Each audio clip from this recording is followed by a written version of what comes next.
এই অটোফেজি চালু না করে পিসিওএস থেকে ভালো হওয়া যায় না। তাহলে আচ্ছা। পিসিওএস থেকে ভালো হতে হলে তাকে মাস্ট অটোফেজি চালু করতে হবে। তাহলে এখন ভাত বন্ধ, রুটি বন্ধ, ফল, দুধ এগুলো সব বন্ধ, চিনি জাতীয় খাবার বন্ধ, জাঙ্ক বন্ধ, প্রসেসড আল্ট্রা প্রসেসড ফুড বন্ধ। তাহলে সে খাবে কি? ইনসুলিন এটা সরাসরি চিনির সাথে রিলেটেড। এখন সে ভাত খেলেও ইনসুলিন বাড়বে, রুটি খেলেও ইনসুলিন বাড়বে, ফল খেলে বাড়বে, দুধ খেলে বাড়বে, আর টেনশন করলে বাড়বে, রাত জাগলে বাড়বে। তাহলে আমাকে এই কটা জিনিস আগে বাদ দিতে হবে। ফ্যাট অ্যাডাপ্টেশন মানে হলো হুম, আমি আমার তেলে চলি। আচ্ছা। মানে আমি যে তেল জমাইছি এতদিন সেই তেলে আমি চলি। জি। এটাকে বলে ফ্যাট অ্যাডাপ্টেশন। তো যাদের অটোফেজি চালু এরা না খেলেও শক্তিশালী। সারাদিন খায়নি তাও শক্তিশালী। যেমন আমি খালি পেটে ৩ ৩.৫ ঘন্টা খেলছি, হ্যাঁ? সো আমার কোনো অসুবিধা হয়নি। আপনি যদি আপনার সৃষ্টিকর্তার সাথে কানেক্টেড না থাকেন, আপনি যাই করেন আপনি শান্তি খুঁজে পাবেন না। জি, স্বাস্থ্য জ্ঞানের আলো ঘরে, ঘরে জ্বালো। ঘরে, ঘরে এই যাওয়া। জ্ঞান ছাড়া কিছু করা যাবে না। আমাদেরকে কয়েকটা জেনজি ফলো করে, হ্যাঁ? ওরা এখন সব পরীক্ষায় ফার্স্ট হচ্ছে। তা আপনাদের প্রতি আকুল আবেদন, আপনারা সবাই মিলে যদি আমাদের এই পরামর্শগুলা আ সকল যারা সাফার করছে পিসিওএস এ তাদেরকে দেন, দেশের না একটা বড় উপকার হবে। রাষ্ট্র কখন একটা কি করবে রেভলিউশন। এটা তো আমরা এখন বলতে পারছি না। এটা তো আমাদের হাতে নেই। আসসালামু আলাইকুম প্রিয় দর্শক। স্বাস্থ্যগান অনুষ্ঠানে আপনাদেরকে আমন্ত্রণ জানাচ্ছি। আমাদের নতুন অনুষ্ঠান স্বাস্থ্যগান এর স্লোগান হচ্ছে স্বাস্থ্য জ্ঞানের আলো ঘরে, ঘরে জ্বালো। এই মূল কথাটিকে আমাদের হৃদয়ে ধারণ করে আমরা এগিয়ে যাব আমাদের অনুষ্ঠান নিয়ে। প্রতিটি পর্বে আমাদের থাকবে বিভিন্ন লাইফস্টাইল ডিজিজ নিয়ে। তো আজকে আমরা এমন একটি বিষয় নিয়ে কথা বলবো যা নীরবে কিন্তু ভয়ঙ্করভাবে আমাদের নারীদের জীবনকে প্রভাবিত করছে। পিসিওডি আজ শুধু একটি মেডিকেল টার্ম নয় বা শুধুমাত্র একটি হরমোনজনিত সমস্যা নয়। এর সাথে জড়িয়ে আছে একটি মেয়ের আত্মবিশ্বাস, স্বপ্ন এবং মাতৃত্বের ভবিষ্যৎ মাতৃত্বের প্রতি এক নীরব হুমকি। বর্তমান সময়ে সবচেয়ে উদ্বেগজনক বিষয় হচ্ছে কিশোরী থেকে শুরু করে ২০-৩০ বছর নারীদের মধ্যে পিসিওডি মহামারী আকারে দেখা যাচ্ছে। অনিয়মিত মাসিক, ওজন বেড়ে যাওয়া, মানসিক উদ্বেগ, অবসাদ, অতিরিক্ত লোম, সেই সাথে ইনফার্টিলিটি এগুলো শুধু শারীরিক সমস্যা নয়, একটা মেয়ের জীবনে অশান্তির গল্প বয়ে নিয়ে আসে। কিন্তু প্রশ্ন হচ্ছে, এটা কি সারা জীবনের রোগ? শুধুমাত্র ওষুধই কি এর সমাধান? নাকি আমাদের দৈনন্দিন জীবনযাপনের মধ্যে লুকিয়ে আছে এর থেকে পরিত্রাণের আসল চাবিকাঠি? ঠিক এই বিষয়গুলো নিয়ে আজকে আমরা কথা বলবো এমন একজন ব্যক্তিত্বের সাথে যিনি বহু বছর ধরে কোরআন ও সুন্নাহসম্মত জীবনযাপন, প্রাকৃতিক নিয়ম এবং লাইফস্টাইল পরিবর্তনের মাধ্যমে হাজার হাজার মানুষকে নতুন করে সুস্থতার পথে ফিরিয়ে নিয়েছেন এবং দেখিয়েছেন আলোর পথ। আসুন কথা বলি স্যারের সাথে। আসসালামু আলাইকুম স্যার, কেমন আছেন? ওয়ালাইকুম আসসালাম। প্রিয় দর্শক সবাইকে আসসালামু আলাইকুম। আপনারা কেমন আছেন? আর আজকে এই অনুষ্ঠানটি নতুন শুরু হলো। আপনারা সবাই কিন্তু জানাবেন, হ্যাঁ? যে এইটা কি আমরা কন্টিনিউ করব কিনা? স্যার আমরা ১ম এই জানতে চাচ্ছি যে আমরা তো জানেনই পিসিওডি নিয়ে আলোচনা করব। তো একদম সাধারণ দৃষ্টিকোণ থেকে খুব সহজভাবে যদি একটু বলতেন। কারণ আমাদের অনুষ্ঠান মূলত সাধারণ মানুষদের জি, জন্য। জি। খুব সহজভাবে কোনো মেডিকেল টার্ম আমরা ইউজ করব না। হ্যাঁ, আমরা মানে এভয়েড যতটা করব। কম হ্যাঁ, করা কম যায়। হ্যাঁ। আসলে আপনি তো অনেকগুলো অলরেডি বললেন। পিসিওএস, হ্যাঁ? Polycystic ovarian syndrome. তো সিস্ট হয়। জি, আল্ট্রাসোনোগ্রাফি করলে দেখা যায় ওভারিতে ছোট, ছোট অনেকগুলো সিস্ট আছে বিভিন্ন সাইজের, অনেক বড় না, ছোট, ছোট সিস্ট পাওয়া যায়। তো এটা এই কারণেই পিসিওএস। তবে এর পেছনে আছে অনেক বড় কিছু কারণ। তো কি ঘটে? কারো, কারো মাসিক অনিয়মিত হয়, কারো, কারো একদম বন্ধ হয়ে যায়।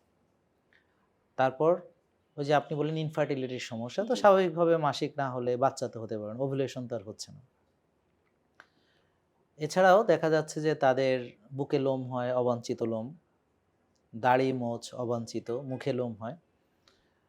ঘাড় কালো হতে পারে, বগল কালো হতে পারে, তারপর আঁচিল হতে পারে, তারপর হচ্ছে মাথায় টাক পড়তে পারে পুরুষদের মতো। আচ্ছা। আর মুখে ব্রণ হতে পারে। এছাড়াও আপনি যেটা বললেন যে তাদের মানসিক অবস্থা। জি, আ একটা মেয়ে তার তো মেয়েলি হরমোনগুলো ভালো থাকলে সে মেয়েলি আচরণ করবে এবং আসলে সে তার যেমন মাতৃত্ব, তার যেমন কমনীয়তা, নমনীয়তা, তারপর আ এই যে বাচ্চা পালার জন্য কিন্তু অনেক ধৈর্য লাগে, তাই না? জি, তো মেয়েরা এই যে ধৈর্যশীল হয়, এগুলো কিন্তু হরমোনের কারণে, বুঝতে পারছেন? জি, পুরুষদের টেস্টোস্টেরন ডমিন্যান্ট পুরুষরা। আর মেয়েদের হচ্ছে এস্ট্রোজেন। আর প্রেগন্যান্সিতে প্রজেস্টেরন। তো হয় কি ওই মেয়েদের যখন টেস্টোস্টেরন লেভেল বেড়ে যায় তখন কিন্তু, যেমন ধরেন পুরুষদের দাড়ি মোছ হয় না, তো এখন মেয়েদের তো হওয়ার কথা না, কিন্তু ওই যে টেস্টোস্টেরন যখন একটা মেয়ের বেশি হয় তখন তার দাড়ি মোছ হচ্ছে। সাধারণত ছেলেদের বেশি ব্রণ হয়, তাহলে মেয়েদের কেন হচ্ছে? ওই যে টেস্টোস্টেরন বেড়ে যাওয়ার কারণে। আর হচ্ছে যেমন মাথায় টাক তো মেয়েদের পড়ে না, ছেলেদের পড়ে, তাই না? তো টেস্টোস্টেরনের প্রভাবে, হ্যাঁ। আর ইনসুলিন বেশি থাকার ফলে দেখা যাচ্ছে যে ওর ঘাড়ের এদিকে কালো একটা প্রলেপের মতো পড়ে। এগুলো যতই আপনি ঘষেন মাজেন এটা ওঠে না। অনেক সময় অনেক স্কিন ডাক্তার দেখায়, বাচ্চাদেরকে নিয়ে যায়। বাট আসলে ওটা ইনসুলিন রেজিস্ট্যান্সের কারণে বা ইনসুলিন বেশি থাকার কারণে এটা হাইপার পিগমেন্টেশন হচ্ছে। আঁচিলটাও ওরকম, হ্যাঁ? আঁচিলটাও ওই কারণে হয়। আর ওভারিতে সিস্ট যেগুলো তৈরি হয় এগুলো তো হচ্ছে মূলত আমাদের যে ওভুলেশন হবে, হ্যাঁ? তা এটা যে রাপচার হবে, তো এগুলো হতে পারে না। অ্যারেস্ট হয়ে যায় একটা মাঝপথে এসে। তো ওগুলোই পরে আস্তে, আস্তে, আস্তে, আস্তে দেখা যাচ্ছে যে সেই এটা সিস্ট আকার ধারণ করে এবং ভিতরে একটু, একটু করে ফ্লুইড জমে সিস্ট হয়ে যায় আরকি। তো এইজন্য আমরা এটাকে বলি পলিসিস্টিক ওভারি, হ্যাঁ? তো এখন এই মূল কারণ হলো যে টেস্টোস্টেরন বেড়ে গেল একটা মেয়ের, আর হচ্ছে ইনসুলিন রেজিস্ট্যান্স, এটা হচ্ছে আরেকটা কারণ, যার কারণে টেস্টোস্টেরন বাড়লো। এটা হলো ইনসুলিন রেজিস্ট্যান্সের কারণে। স্যার এই যে বেড়ে যাচ্ছে না, জি। আমি একটু অন্য প্রসঙ্গে আসি যে একটা খুব গভীর চিন্তার বিষয় বা ২০২৫ সালে যে প্রেক্ষাপট, বাংলাদেশের প্রেক্ষাপটে এর যে প্রাদুর্ভাব মহামারী আকারের প্রায় কাছাকাছি চলে গেছে। জি, জি, এবং আরেকটা বিষয় দাঁড়াচ্ছে যে দেখা যাচ্ছে প্রতি ১০ জনে একজন জি। এর পিসিওডি সমস্যা। হুম। এবং এটা শুধু যে প্রজননক্ষম নারীদের তা না, এটা ১০-১২ বছরের বাচ্চাদের জি, মধ্যে জি, জি, দেখা যাচ্ছে। জি। ছোট, তো ছোট সেক্ষেত্রে বাচ্চারা। আমাদেরকে একটু বলবেন বুঝিয়ে যে বিশেষ করে মায়েদেরকে হুম। যে কোন বিষয়গুলো আমরা দেখলে বুঝতে পারবো যে সে পিসিওডির। হ্যাঁ, এটা হচ্ছে আপনাদের পুরো প্রোগ্রামটি মনোযোগ দিয়ে শুনতে হবে, হ্যাঁ? কারণ মায়েদের জন্য আমাদের অনেক উপদেশ থাকবে, বা যারা ভুক্তভোগী, এখানে আমাদের বেশ কিছু টিনেজার মেয়ে ওর বাবা-মাকে আমার কাছে নিয়ে এসেছে। জি। মানে ও আমার ভিডিও দেখে বলছে যে আমি উনাকে দেখাবো হুম। বা আমাদের এখানে দেখাবে। তো বাবা-মাকে তো এইজন্য ওরা নিজেরাও সরাসরি এখন দেখতে পারে। এখন তো জেন জি তারা, জি, জি। হ্যাঁ? সবই তারা এখন নিজেরাই সাফিসিয়েন্ট। আর মায়েদের সচেতনতার কথাও বলবো। কিন্তু এখানে বোন, সবার যেটা বোঝার বিষয় সেটা জি। হচ্ছে এতদিন ধরে খেয়াল করেন এই রোগীগুলো ডিল করেছে কিন্তু মূলত আ গাইনোকোলজির যারা ডাক্তার, জি। হ্যাঁ? যারা প্রসূতি বিশেষজ্ঞ যেটাকে বলা হয়, অনেক মানে এটার আবার শাখা-প্রশাখা আছে, বাট আমরা সাধারণভাবে বলি গাইনি ডাক্তার আরকি, জি। হ্যাঁ? সাধারণ মানুষের বোঝার জন্য বলছি। আপনারা ডাক্তাররা কেউ মন খারাপ করবেন না। তো গাইনি ডাক্তার, হ্যাঁ? তো উনাদেরকেই দেখায়। ঠিক আছে? এবং দেখা যাচ্ছে যে ওষুধ দিচ্ছে, হয়তো পিল দিচ্ছে বা মেটফরমিন দিচ্ছে, এটা হলো। তো এখন এই কি কারণে এটা হলো, এটা যদি আমরা না বুঝি, মায়েরা বা যারা এটার ভুক্তভোগী না বুঝি, তাহলে ওরা ভাববে কি এটার কোনো চিকিৎসা আছে মেডিসিন জি, দিয়ে। জি। কিন্তু এটা কিন্তু সত্য না। তো এইজন্যে আমরা যেমন একটা মানুষ, তো আমি যে খাবারটা খাই, আমি যে ঘুমাই, আমি যে স্ট্রেস নিচ্ছি, আমি যে ব্যায়াম করছি না, আমি যে ভোরে উঠছি না, আমি যে রোদে যাচ্ছি না, হ্যাঁ? এবং আমার যে ঘুমটা ভালো হওয়ার জন্য রেসপন্সিবল হচ্ছে আমার যে মানসিক প্রশান্তি থাকলে না ঘুম ভালো হয়। জি, আর জি। শরীরে ক্লান্তি থাকলে না ঘুমটা ভালো হয়। তাই না? হুম। তো শরীরের ক্লান্তি আসে কায়িক শ্রম বা ব্যায়ামের মাধ্যমে, ফিজিক্যাল জি। অ্যাক্টিভিটি। আর মনের প্রশান্তির জন্য তো অনেক কিছু ব্যাপার আছে। তো আমাদের বাচ্চারা এখন অস্থির। তারা এখন অস্থির। তারা খাচ্ছে হচ্ছে প্রসেসড, আল্ট্রা প্রসেসড ফুড। জি। তাদের তো আসলে বেশিরভাগ দেখা যাচ্ছে যে পরিবেশও নাই যে ব্যায়াম করবে।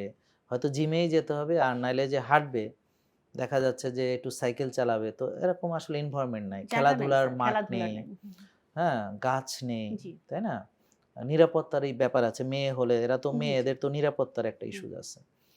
বা অনেক সময় মানে কিছু সামাজিক আছে যে একটা মেয়ে হয়তো সে পর্দার সাথে সাইকেল চালাচ্ছে, সেটা নিয়েও মানুষ কথা বলে। যে জি। আবার এটা মানে এখনো কিন্তু ট্যাবু গুলো রয়ে গেছে যে একটা মেয়ে কেন সাইকেল চালাতে পারবে না? আরেকটা বিষয় স্যার, আমি এরকম অনেক দেখেছি যে হ্যাঁ, হ্যাঁ। কারাতে শিখতে গিয়েছে মেয়েরা। হ্যাঁ, হ্যাঁ, হুম? হ্যাঁ। তো ওটা নিয়েও কিন্তু কথা বলছে যে মেয়ে এক্সাক্টলি, হয়ে মানে কেন? মানে মেয়ে, এটা হ্যাঁ, ওদের। Exactly, exactly. আসলে হয়েছে কি যে আমাদের যদিও বলা হয় নারী স্বাধীনতা অনেক কিছু, কিন্তু শালীনভাবে এবং পর্দার সাথে সবকিছুই মেয়েরা করতে পারবে। হ্যাঁ? এটাই হচ্ছে আসল কথা। জি, তো এখন এই যে বিষয়গুলো আছে, তো এই সবকিছুই হচ্ছে এই পিসিওএস এর সাথে রিলেশন আছে। জি। সবকিছু। এবং একটা জিনিস দেখেছি মা বাবা শুধু পড়াশোনার পিছনে ছোটে, ভালো এক্স্যাক্টলি। রেজাল্টের এবং পিছনে ছোটে। আমাকে বেশ হুম, কিছু এরকম আমি যাদেরকে ডিল করি, তো বলতেছে যে ওর তো প্রাইভেট থাকে, থাকে, ও হুম, কখন খেলবে, কখন ব্যায়াম করবে, রোদ্রে কখন যাবে, মানে তাদের জীবনটাকে এমন করে রেখেছে। তো এটা করতে গিয়ে দেখা যাচ্ছে যে ওর ব্রেনেও কিন্তু প্রবলেম দেখা দেয়, জি, ডিপ্রেশন আসছে একটা ব্যাপার, অ্যাংজাইটি কাজ করছে, ডিপ্রেশন আসছে, তারপর মনে রাখার ক্ষমতা কমে যাচ্ছে। কমে যাচ্ছে, মনে স্বাভাবিক, এটা হ্যাঁ, আমরা একটার সঙ্গে এটা জি, জি। রিলেটেড। জি স্যার যেহেতু এটা আমাদের অনুষ্ঠানটার নাম স্বাস্থ্য জ্ঞান, আমি আরেকটু বলতে চাচ্ছি সেটা হচ্ছে কি মায়েদের একটা ধারণা জি যে ব্যায়াম করলে, খেলাধুলা করলে টায়ার্ড হয়ে যাবে। জি সে টায়ার্ড হয়ে যাবে, সে পড়াশোনায় মন দিতে পারবে না। কিন্তু ঠিক। আসলে ঘটনা কিন্তু পুরোই বিপরীত। হ্যাঁ, এটা আসলে পিসিওএস এর সাথেও এটা রিলেশন আছে। জি। যেমন ধরেন আ যারা অ্যাক্টিভিটি করে, হুম, বিশেষ করে মানে হয়তো খেলাধুলার সাথে জড়িত, হুম, তাদের পিসিওএস কিন্তু খুবই রেয়ার, আচ্ছা। খুবই রেয়ার। আপনি হুম, দেখেন যে যারা খেলাধুলা করছে, হ্যাঁ? হুম, ওদের যদি খাবারটা খুব বেশি খারাপ না হয় বা স্লিপ কোয়ালিটি যদি বেশি খারাপ না হয়, দেখবেন যে যারা অন্তত খেলাধুলার সাথে জড়িত কারোই প্রবলেম নেই। জি, জি। তো এটা একটা বিরাট ফ্যাক্টর যে জি, তাহলে প্রশ্ন হলো নেই কেন? হুম, আরেকটা বিষয় হচ্ছে যে আপনি যেটা বললেন মহামারী। তো মহামারীর তাহলে এই ৩০-৪০ বছর আগে কয়টা মেয়ের পিসিওএস ছিল? হ্যাঁ? আর আ আমি যখন ছোট ছিলাম তখন প্রায় প্রতিটা ঘরে ৮, ১০ জন, ১২ জন করে সন্তান। জি, প্রায় সবার। হ্যাঁ? আর এখন কিন্তু ইনফার্টিলিটি হচ্ছে যে এখন সন্তান তো হচ্ছেই না। আ দেখা যাচ্ছে দেশের বাইরে গিয়ে, হ্যাঁ? তারপরও দেখা যাচ্ছে সে সন্তান হচ্ছে না, টেস্ট টিউব লাগছে। হ্যাঁ? অনেক সময় তো আপনার আরো অনেক ইন্টারভেনশন নিচ্ছে। আপনারা জানেন এটা। জি, তো এই কারণটা হলো কি যে আমাদের যে খাবার আগে খেতাম সেই খাবারগুলো এখন নেই। আমরা এখন প্রসেসড, আল্ট্রা প্রসেসড ফুডকে স্বাভাবিক খাবার মনে করছি। জি, আমরা একটা মোবাইল অ্যাপসের মাধ্যমে একটা টিপ দিয়ে বাসায় একটা কিছু নিয়ে আসলাম খাবার, যেটা হচ্ছে প্রসেসড, আল্ট্রা প্রসেসড ফুডের ভিতরে যে বা জাঙ্ক ফুড বলছি, হ্যাঁ? তো এই জাঙ্ক ফুড, না এই ক্ষেত্রে কিন্তু হ্যাঁ। মায়েদেরও একটু সতর্ক আমরা থাকতে হবে। মায়েদের জন্যই বলছি। সতর্ক মায়েদের থাকতে জন্যই হবে। জি, বলছি। কারণ এখন অবশ্য বোন হইছে কি যে বাচ্চারা এখন এতটাই ধরেন মায়েদের যে খুব একটা মানে করারও প্রভাব। কিছু থাকে এমনও জি, না। হুম, আমরা দেখেছি যারা টিন এজার বা ওই যে জেন জি, ওরা ধরেন নিজে যদি একটা খাবার অর্ডার করে দিল, হুম, কেউ কিছু বললে দেখা গেল খেলো না আরো ৩ দিন বা সে জি, জি, জি। এমন একটা কাজ করলো, এটা প্রবলেম। আরেকটা ঘটনা দেখেছি স্যার। আজকে ধরেন খুব পরীক্ষা দিচ্ছে, খুবই স্ট্রেসে আছে তারা। পরীক্ষা শেষ হলো, এখন তার ডোপামিন দরকার। সে খেতে চলে যাবে। বন্ধুদের নিয়ে বাইরে এটাই জি, তার জি, হচ্ছে। হ্যাঁ। এই বিষয়টাও কিন্তু একটা এবং শুধু হুম, তাই না, হুম, বোন খেয়াল করেন যে এখন কিন্তু আ মানে তারা ধরেন কোনো মন খারাপ হলো তাও হুম, নিজেকে ট্রিট দেয়। ঠিক অর্থাৎ তাই। হুম, মানে এবং আমি দেখেছি আ মানে এটা আসলে অন্যদের কথা বলা ঠিক না। যে কেউ এটা পরামর্শও দেন যে তুমি একটু তোমাকে ট্রিট দাও। ট্রিট দেওয়া মানে কি সে কোনো নষ্ট খাবার খাওয়া? জি, এটা তো তা না। হুম, নিজেকে ট্রিট দেওয়া মানে হতে পারে যে সে নিজেকে একটু সময় দিল, হ্যাঁ? তার কোনো একটা পছন্দের কিছু করল। হ্যাঁ? যেটা তার সঙ্গে একটা অ্যাক্টিভিটি আছে। সোজা কথা হলো স্বাস্থ্য নষ্ট করে তো ট্রিট হইল না। না এটা তো স্যার এটা আমি কিন্তু পানিশমেন্ট হলো। অনেক প্যারেন্টস দেরও দেখেছি। মানে জি। মাকেও দেখেছি যে তুমি পরীক্ষায় ভালো করো, তোমাকে এখানে খাওয়াবো। এটাও কিন্তু আছে। এটা এছাড়াও কিন্তু আরেকটা বিষয় হুম, এখানে খুব জড়িত। হুম, যেমন এগুলো আমরা যা আলোচনা করছি সবই পিসিওএস এর হুম, সাথে সম্পর্ক। এটা হুম, আমরা ধীরে, ধীরে হুম, প্রিয় দর্শক আপনারা বুঝতে পারবেন। হুম, সেটা হচ্ছে বাস্তবতা। হুম, যেমন বাবা সারাদিন মানে হয়তো ব্যবসা বা জি, অফিস নিয়ে ব্যস্ত, হুম, হ্যাঁ? খুব ব্যস্ত। মাও হয়তো চাকরি করছেন। জি, বাচ্চাদের কিন্তু তারা সময় দিতে পারছেন না। তো হুম, বাচ্চারা হয়তো যদি খুব মানে তারা ভাগ্যবান হয় তাহলে হয়তো শ্বশুর-শাশুড়ি বা বাবা-মা থাকবেন। যে কেউ হুম, একজন হয়তো মুরুব্বির আন্ডারে আছে। হুম, আদারওয়াইজ সে হচ্ছে হেল্পিং হ্যান্ড এর আন্ডারে চলে যাচ্ছে। জি, তখন ওর যে আচার ব্যবহার সবকিছু মানে তখন ওই স্ট্যাটাসটাই আলাদা হয়ে যায়। ধরেন যারা স্লাম এরিয়াতে আছেন ওনারা ওখানকার যে বাচ্চারা ওরা একটা খারাপ কথাকে এমনভাবে বলে যে এটা একটা স্বাভাবিক ব্যাপার। কিন্তু এটা আমাদের জন্য স্বাভাবিক না। তখন বাবা-মা দেখে যে ও এমন একটা কথা বলছে, তখন সে তাকে হয়তো শাসন করতে যায়। এরকম একটা বিষয় আছে। তো ওরা তখন যে কথা বলছিলাম যে সময় যে দিতে পারছি না, তো আমরা সন্তানকে ট্রিট দেই। হয়তো আসার সময় চকোলেট নিয়ে আসলাম, আমার সময় তো ওকে একটা আইসক্রিম কোথাও নিয়ে খাওয়ালাম, হ্যাঁ? বা ওর পছন্দের আইসক্রিম। তো এইটা হচ্ছে তার অনেকটা হলো ঘুষের মতো আরকি। জি, জি, হ্যাঁ? যে তাকে এটা কিন্তু জি, বাস্তবতা। বাস্তবতা। জি, তো এখন এই যে খাবারগুলো খাওয়াচ্ছি এগুলো সবগুলোর সাথে এবং আরেকটা হলো যে ও যে বাবা-মার মানে সান্নিধ্য পাচ্ছে না, এটাও কিন্তু তাকে হার্ট করছে। জি, অনেক সময় হয় কি যে বাবা-মা দুজনই যখন ব্যস্ত থাকেন তখন হয়তো সে ওই লাইফে কোনো একটা তার একটা অকারেন্স হয়, কাউকে তারা শেয়ারও করতে ভয় পায়, বলে জি, না। তো চাইল্ডহুড যে ট্রমাগুলা কিন্তু সেটাও কিন্তু এটার সাথে জড়িত। জি। স্ট্রেস, হ্যাঁ? কোনো চাইল্ডহুড অ্যাবিউস এর কোনো ঘটনা সেটাও কিন্তু এই যে পিসিওএস এর সাথে জড়িত। এটা থাকতে পারে। তারপর হ্যাঁ, বাবা-মার সম্পর্কের বিষয়টাও তো এটার এটা সাথে আরেকটা মানে হুম, বিরাট ইস্যুস। সেটা হচ্ছে যে মানে বাচ্চারা যখন দেখে যে এরা ২ জন মানে খুব কমই তাদের দেখা সাক্ষাৎ হয়, কিন্তু যখনই হয় সব ঝগড়াঝাটি। হুম, তা ওরাও কিন্তু আর মানে চায় যে একা, একা থেকে যায়। একা, একা। হুম। বাচ্চারা তখন আর মানে দূরত্ব সৃষ্টি হয়ে যায়। দূরত্ব সৃষ্টি, এবং সে ওই ওদের কোনো বিষয়ের ভিতর আসতে চায় না।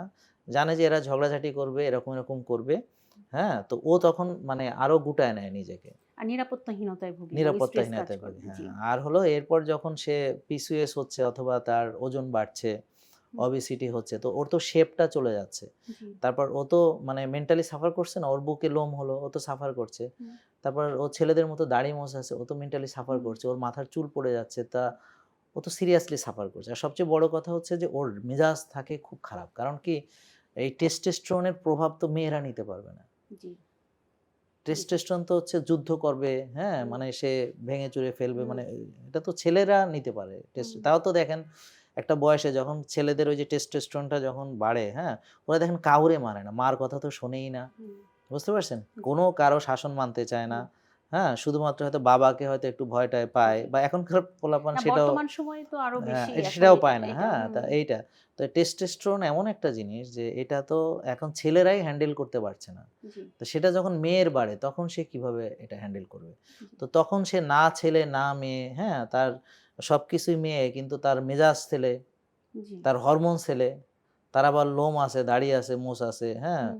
তো এখন সে তো এটা ভয়ংকর পরিস্থিতি। মানে এটা তো সে খুব সাফার করে, কাউকে বোঝাতে পারে না।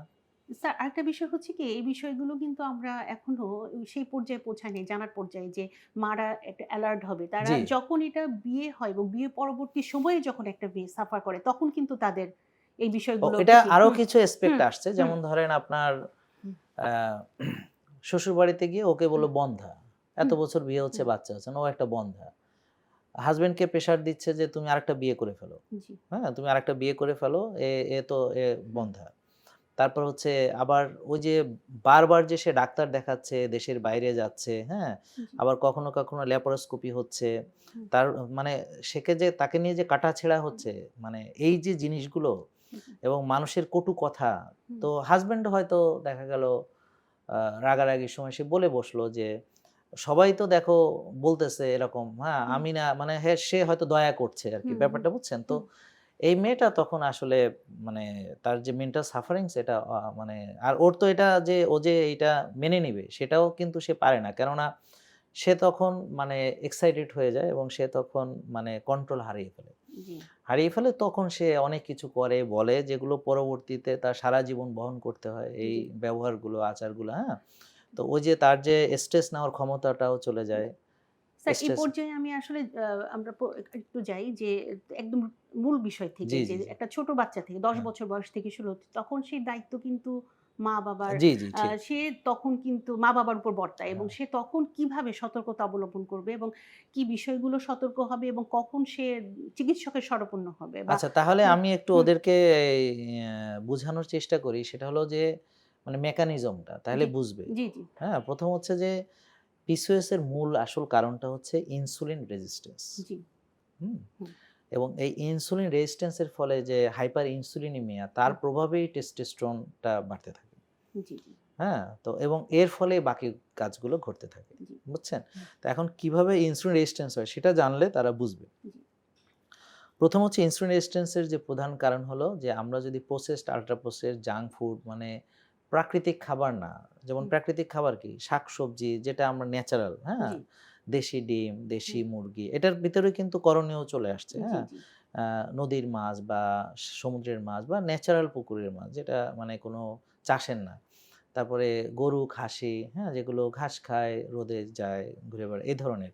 জি, রিয়েল ফুড যেটা আরকি, জি, হ্যাঁ? জি, এখন তো আপনারা জানার কথা যে হুম, প্রিয় দর্শক যে ইউএসডিএ তাদের যে ফুড পিরামিডটাকে কিন্তু উল্টে ফেলেছে, হ্যাঁ? এবং তারা একদম মানে রিয়েল ফুড খাওয়ার ব্যাপারে একদম খুবই গুরুত্ব দিয়েছে এবং বলেছে যে junk food, added sugar, processed, ultra processed, refined carbs এগুলো বাদ দিতে। জি।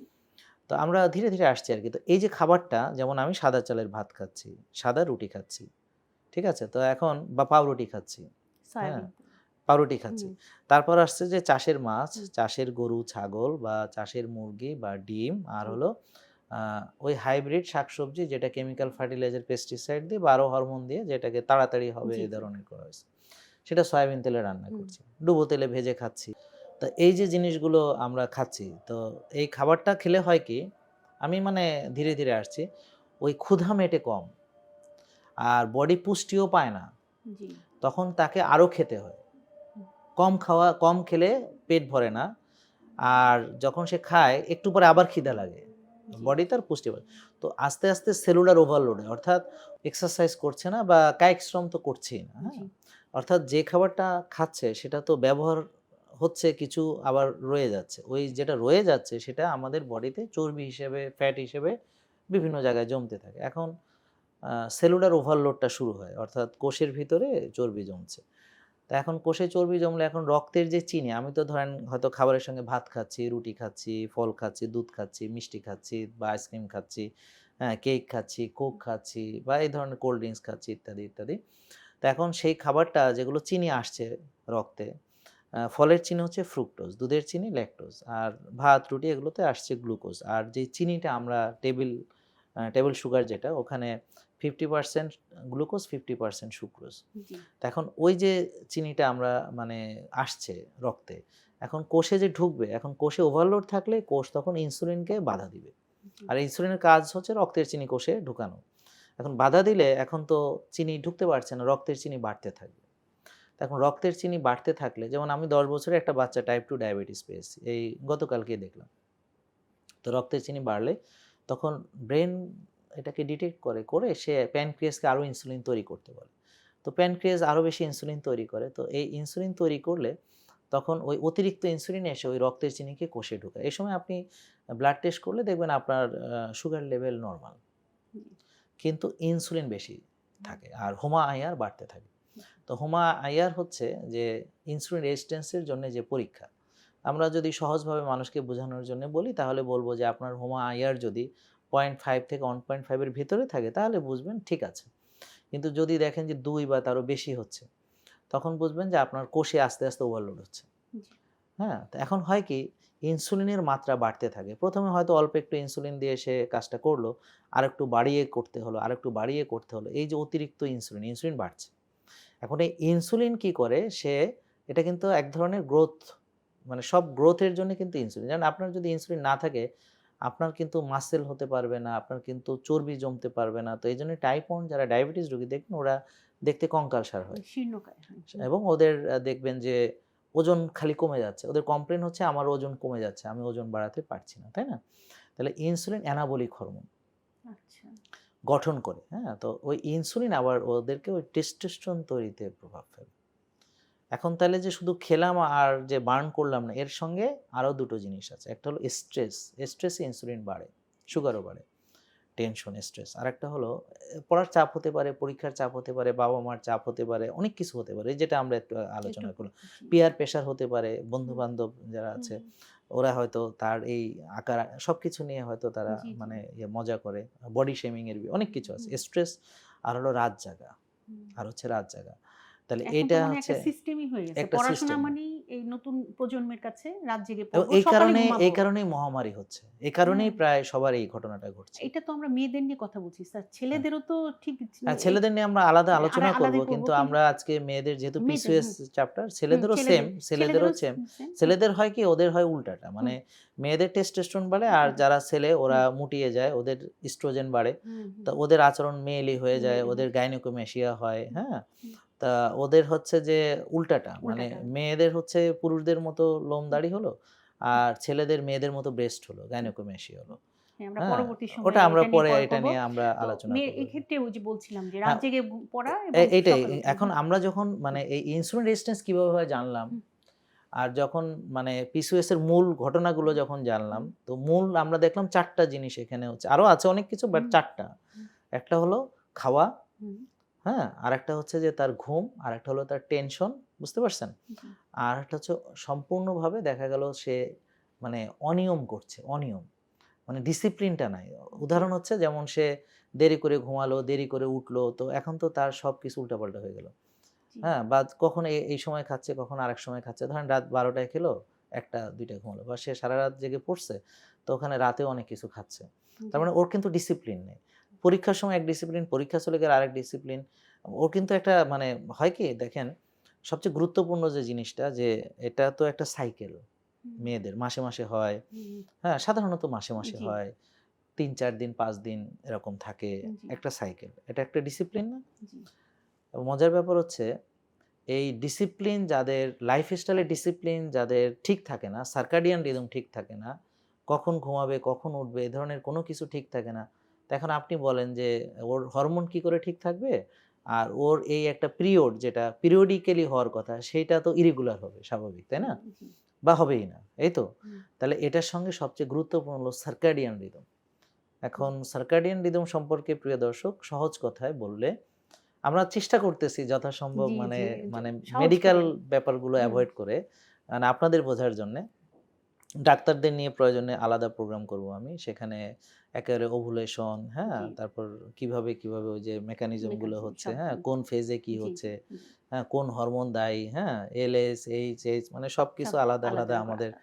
ওটা নিয়ে অন্য আলোচনা হবে। কিন্তু আমরা আপনাদের জন্যে বোঝার জন্যে এলএইচ, এফএসএইচ এ যাচ্ছি না। আমরা শুধু বলতে চাচ্ছি যে এই যে ঘটনাগুলো ঘটছে, হ্যাঁ? যার ফলে তার এই যে ঘুম একটা দায়ী, সাইকেল একটা দায়ী। তো সার্কাডিয়ান রিদমটা হলো সাইকেল। সাই ধরেন আমি রাতে ঘুমাবো। মেলাটোনিন কনসেনট্রেশন যখন আমার ভালো থাকবে কখন? অন্ধকারে। তো এখন আমি অন্ধকারে ঘুমাবো। যদি কেউ অন্ধকারে না ঘুমাই বা রাতকে আলোকিত করে রাখি, তাহলে আমার সার্কাডিয়ান রিদম বা দেহঘড়ি ভুল ইনফরমেশন পাবে। কারণ এই আলোটা চোখ দিয়ে যাচ্ছে, ব্রেনে যাচ্ছে, হ্যাঁ? ওখানে নিউক্লিয়াস আছে। আ মানে সুপ্রাকিয়াসমেটিক নিউক্লিয়াস। যাই হোক এগুলো বলতে চাচ্ছি না। মানে জি, জি, সোজা কথা হচ্ছে আলোটা গিয়ে একটা সংকেত দিচ্ছে। জি, মানে আমরা যেমন দেখি আরকি সাধারণ দৃষ্টিতে ওরা ঘুম থেকে উঠে হ্যাঁ, পর্দাটা টেনে দিল, হ্যাঁ। রোদকে আসতে দিল না, ঘুমিয়ে গেল। মানে রাত জেগে হয় এটাই হচ্ছে ওইটাই সাধারণ হচ্ছে। কথা যেমন আরকি। ধরেন হুম, সহজ কথা হুম, সার্কাডিয়ান হুম, রিদম হুম, কি? যে আপনি দিনে কাজ করবেন। হুম, তো সকালে ১ম দিকে হচ্ছে আপনার ডোপামিন, হুম, হ্যাঁ? তারপর হচ্ছে আপনার এই ইয়াগুলো হরমোনগুলা কর্টিসল, হ্যাঁ? হুম, এগুলো কিন্তু সকালে কাজের জন্যে, হ্যাঁ? জি, জি, সকালে কর্টিসল আসে, ডোপামিন আসে, এপিনেফ্রিন, নন এপিনেফ্রিন এগুলো আসে। এটা হলো ওই আমরা যে আলোর সংকেত। আর রাতে আসবে মেলাটোনিন। হুম, মেলাটোনিন, হ্যাঁ? তো এখন অন্ধকার মেলাটোনিন সিক্রেশন এর জন্য ইনফ্লুয়েন্স করে। যে আমার যখন ডার্ক বেশি তখন মেলাটোনিন সিক্রেশন হবে। তখন আমাকে ঘুমাতে হবে। আর দিনের আলোতে আমার কিন্তু আমি ভাইটামিন ডি আমি ওই যে হরমোনগুলো দিনে হচ্ছে কাজের জন্য। কাজের জন্য। তা জি, আমার কর্টিসল আসবে, কাজ করব, হ্যাঁ? আমি এনার্জি লাগবে সবকিছু, হ্যাঁ? আমি কাজ করব। এখন কেউ যদি ওই দিনকে রাত, রাতকে দিনের মতো চলে, যে সে রাতে লাইট জ্বালায় রাখলো, মোবাইল স্ক্রল করছে এবং বেশিরভাগ কিন্তু রাত জাগে পড়াশোনার জন্য না আসলে। ও নিরিবিলি মোবাইল চালাতে পারে, হ্যাঁ? তখন হয়তো জি, অনেকেই তাকে মনিটর করছে না, দেখছে না। তো ও ঘুমায় গেছে। ও যা খুশি তাই দেখতে পারে এবং এখন কিন্তু পর্ন অ্যাডিকশন ও একটা হচ্ছে। এখন মেয়েরাও দেখে। জি, এখন সবাই দেখে। এখন কেউ আর ইমিউন না। হ্যাঁ? সবাই দেখে এটা। কিন্তু হয়তো আমরা জানি না। তো আ বা ভিডিও গেমস অ্যাডিকশন হতে পারে বা হয়তো মানে ফ্রেন্ডের সাথে চ্যাট করছে, হ্যাঁ? রাতে। কিন্তু ওই পড়ার ছুতোয় কিন্তু সে আসলে খুব কমই পড়ে। জি, সাধারণত তারা অন্য কাজ বেশি করে। তো মোবাইল থাকবেই সাথে অথবা ল্যাপটপ বা কিছু একটা তার চোখের সামনে। তো এই যে এইটা হচ্ছে তার স্ক্রিন সার্কাডিয়ান রিদম অর্থাৎ দেহঘড়িটাকে ধ্বংস করে ফেলে। তো এইজন্যে তার যে মানে পুরো বডির সিস্টেমটাই এলোমেলো হয়ে যায়। তো এইজন্য দেখবেন অনেক কম ওজনও আছে যাদের পিসিওএস কিন্তু তাদের দেখবেন যে ওরা রাত জাগা আছে, ওদের স্ট্রেস আছে, ওদের টেনশন, ওদের ব্যবহার বাবা-মার প্রতি খুবই খারাপ। বাবা-মাকে দেখতেই পারে না। বিশেষ করে মাকে দেখতে পারে না। মায়ের সাথে সিরিয়াস সবসময় লেগে থাকে। মায়ের সাথে সবসময় কনফ্লিক্ট। মার কথা সহ্য হয় না। মা বললেই সে তেলে-বেগুনে জ্বলে ওঠে। হ্যাঁ? ও মাকে শত্রু মনে করে। তো এই যে একটা স্ট্রেস, তো এটাও কিন্তু আরেকটা বোঝা যায় যে ওর জি, জি। মানে কোন দিকে যাচ্ছে। তো এটা তো আমরা একটু প্রতিরোধমূলক ব্যবস্থার দিকে গেলাম। হ্যাঁ, তো একজন আ নারী যখন তার প্রজনন বয়সে গেল, হুম, প্রজননক্ষম বয়সে গেল, তখন সে বুঝতে পারল যে তার সমস্যা, জি। সে তখন একজন ডক্টরের কাছে গেলেন। হ্যাঁ, হ্যাঁ, হ্যাঁ। এখন ওই ডক্টর যখন ওষুধ দিলেন, জি। কিন্তু তার আগে ওকে কি রেডি করার কোনো একটা বিষয় আছে যে না এখন যদি উনি হুম, ডাক্তারের কাছে যায়, ডাক্তাররা এগুলো সাধারণত করেন না। জি, করেন না অনেক কারণ। যেমন ধরেন যারা গাইনি প্র্যাকটিস করেন ওদের তো ধরেন সিজার করা লাগে, হ্যাঁ? তারপর অনেক সময় নরমাল ডেলিভারি খুব কমই হয়। যদি হয়ও তাহলে সেখানেও সময় দিতে হয়। আল্ট্রা করে অনেক সময়, অনেক রুগী দেখে, অনেক অপারেশন করে, নানান ধরনের। তারা অনেক ব্যস্ত। তাদের একটা রুগীকে বসে, বসে এগুলো বোঝানোর টাইম নেই। এটা হলো বাস্তবতা। কাউন্সেলিংটা তো জরুরি এক্ষেত্রে। কাউন্সেলিংটা অনেক জরুরি। এটা জি, বাস্তবতা। এটাই বাস্তবতা। জি, এটা কেউ অস্বীকার করতে পারবে না। জি, এখন ও বসে, বসে এই রুগীর সাথে এতক্ষণ কথা বলবে, ওর ভিতর ৪ টা সিজার করে ফেলতে পারবে। তাহলে সে ১ ঘন্টায় তাকে কয় টাকা দিবে? সত্যি কথা যদি বলি। ৪ টা সিজারে সে কত টাকা পাবে? আপনি জাস্ট একটা শোনেন, সবাই যত যাই বলেন দিন শেষে আমরা টাকার জন্যেই সবকিছু করি। সত্যি কথা হলো সাধারণ মানুষ যারা আমরা এই যে এত কষ্ট করে ডাক্তার হইছে, এত কিছু করছে, ওর একটা এখন ভালো দামি গাড়ি লাগবে, একটা ভালো বাড়ি লাগবে, লাগবেই, হ্যাঁ? এবং সে এটা যোগ্য। তো সে অপারেশন করবে, সে ডেলিভারি করাবে। তো দেখেন এখন ওই ডাক্তারের কাছে আপনি যখন যাবেন রোগী হিসেবে, উনারা আপনাকে খুব বেশি হলে ৫ মিনিট, ১০ মিনিট, ১০ মিনিট হলে অনেক ভালো। কিন্তু আমি বলব। স্যার এটা তো কথা আছে হুম, টোটাল ওয়েটের 8 to 10% যদি হুম। সে কমিয়ে ফেলে তখনও কিন্তু সে অনেকটাই পিসিও থেকে মুক্ত ও হতে পারে। ওটা তো আমরা পরে আসছি। হ্যাঁ, আমরা তাহলে হুম, একটু আপনি যে আমি যে রেডি প্রশ্নটি আমি আগে হ্যাঁ, করেছিলেন, যে রেডি না করার বিষয়টা রেডি হ্যাঁ, করার বিষয় মানে আমি হুম, আপনাকে প্রশ্নর যে হুম, মানে হুম, আগে করেছিলেন যে হুম, হুম, মানে ওইটা হচ্ছে বাবা-মাকে আমি এতক্ষণ বোঝানোর চেষ্টা করলাম যে কোন, কোন বিষয়গুলো এটার জন্য দায়ী। দেন। জি, তাহলে আমরা দেখলাম যে খাবার হুম, একটা দায়ী, ঘুম একটা দায়ী, হুম, আবার রোদে যাওয়া একটা জি, দায়ী, হ্যাঁ? জি, রাতে জেগে থাকা এবং মোবাইল ব্যবহার করা বা ইন্টারনেট অ্যাডিকশন জি, বা জি, অন্য অ্যাডিকশন বা ফুড অ্যাডিকশন বা সুগার অ্যাডিকশন বা কার্বস ক্রেভিংস, হ্যাঁ? তারপর হচ্ছে ইমোশনাল ইমোশনাল ইমব্যালেন্স, হুম, হ্যাঁ? তারপর হচ্ছে সে ওই যে মানে হয়তো তাকে বাবা-মা অনেক কিছুই দিয়েছে। হুম, কিন্তু একটা তার আবদার পূরণ হয়নি, এটাকেই হুম, সে ধরে রাখছে। হুম, মানে সে একটা জিনিস কি পেল না, হ্যাঁ? এটা নিয়েই সে মনে করেন যে ইয়ে করতেছে। তো এইজন্য। তো এখন আপনি ১ম এ জিজ্ঞেস করছিলেন যে ছোটবেলা থেকে কি ছোটবেলা থেকে করলে জি, পরে, হ্যাঁ, হ্যাঁ, সেটা।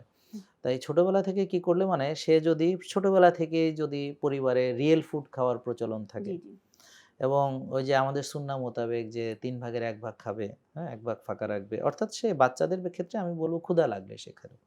এবং খেলো যে রিয়েল ফুডটা যেন খায়। জি, তাহলেই হবে। ওদের মেটাবলিজম এমনি অনেক ভালো থাকে তো। কিন্তু পিসিওএস হলে কিন্তু মেটাবলিজম নষ্ট হয়ে এলেই পিসিওএস হয়।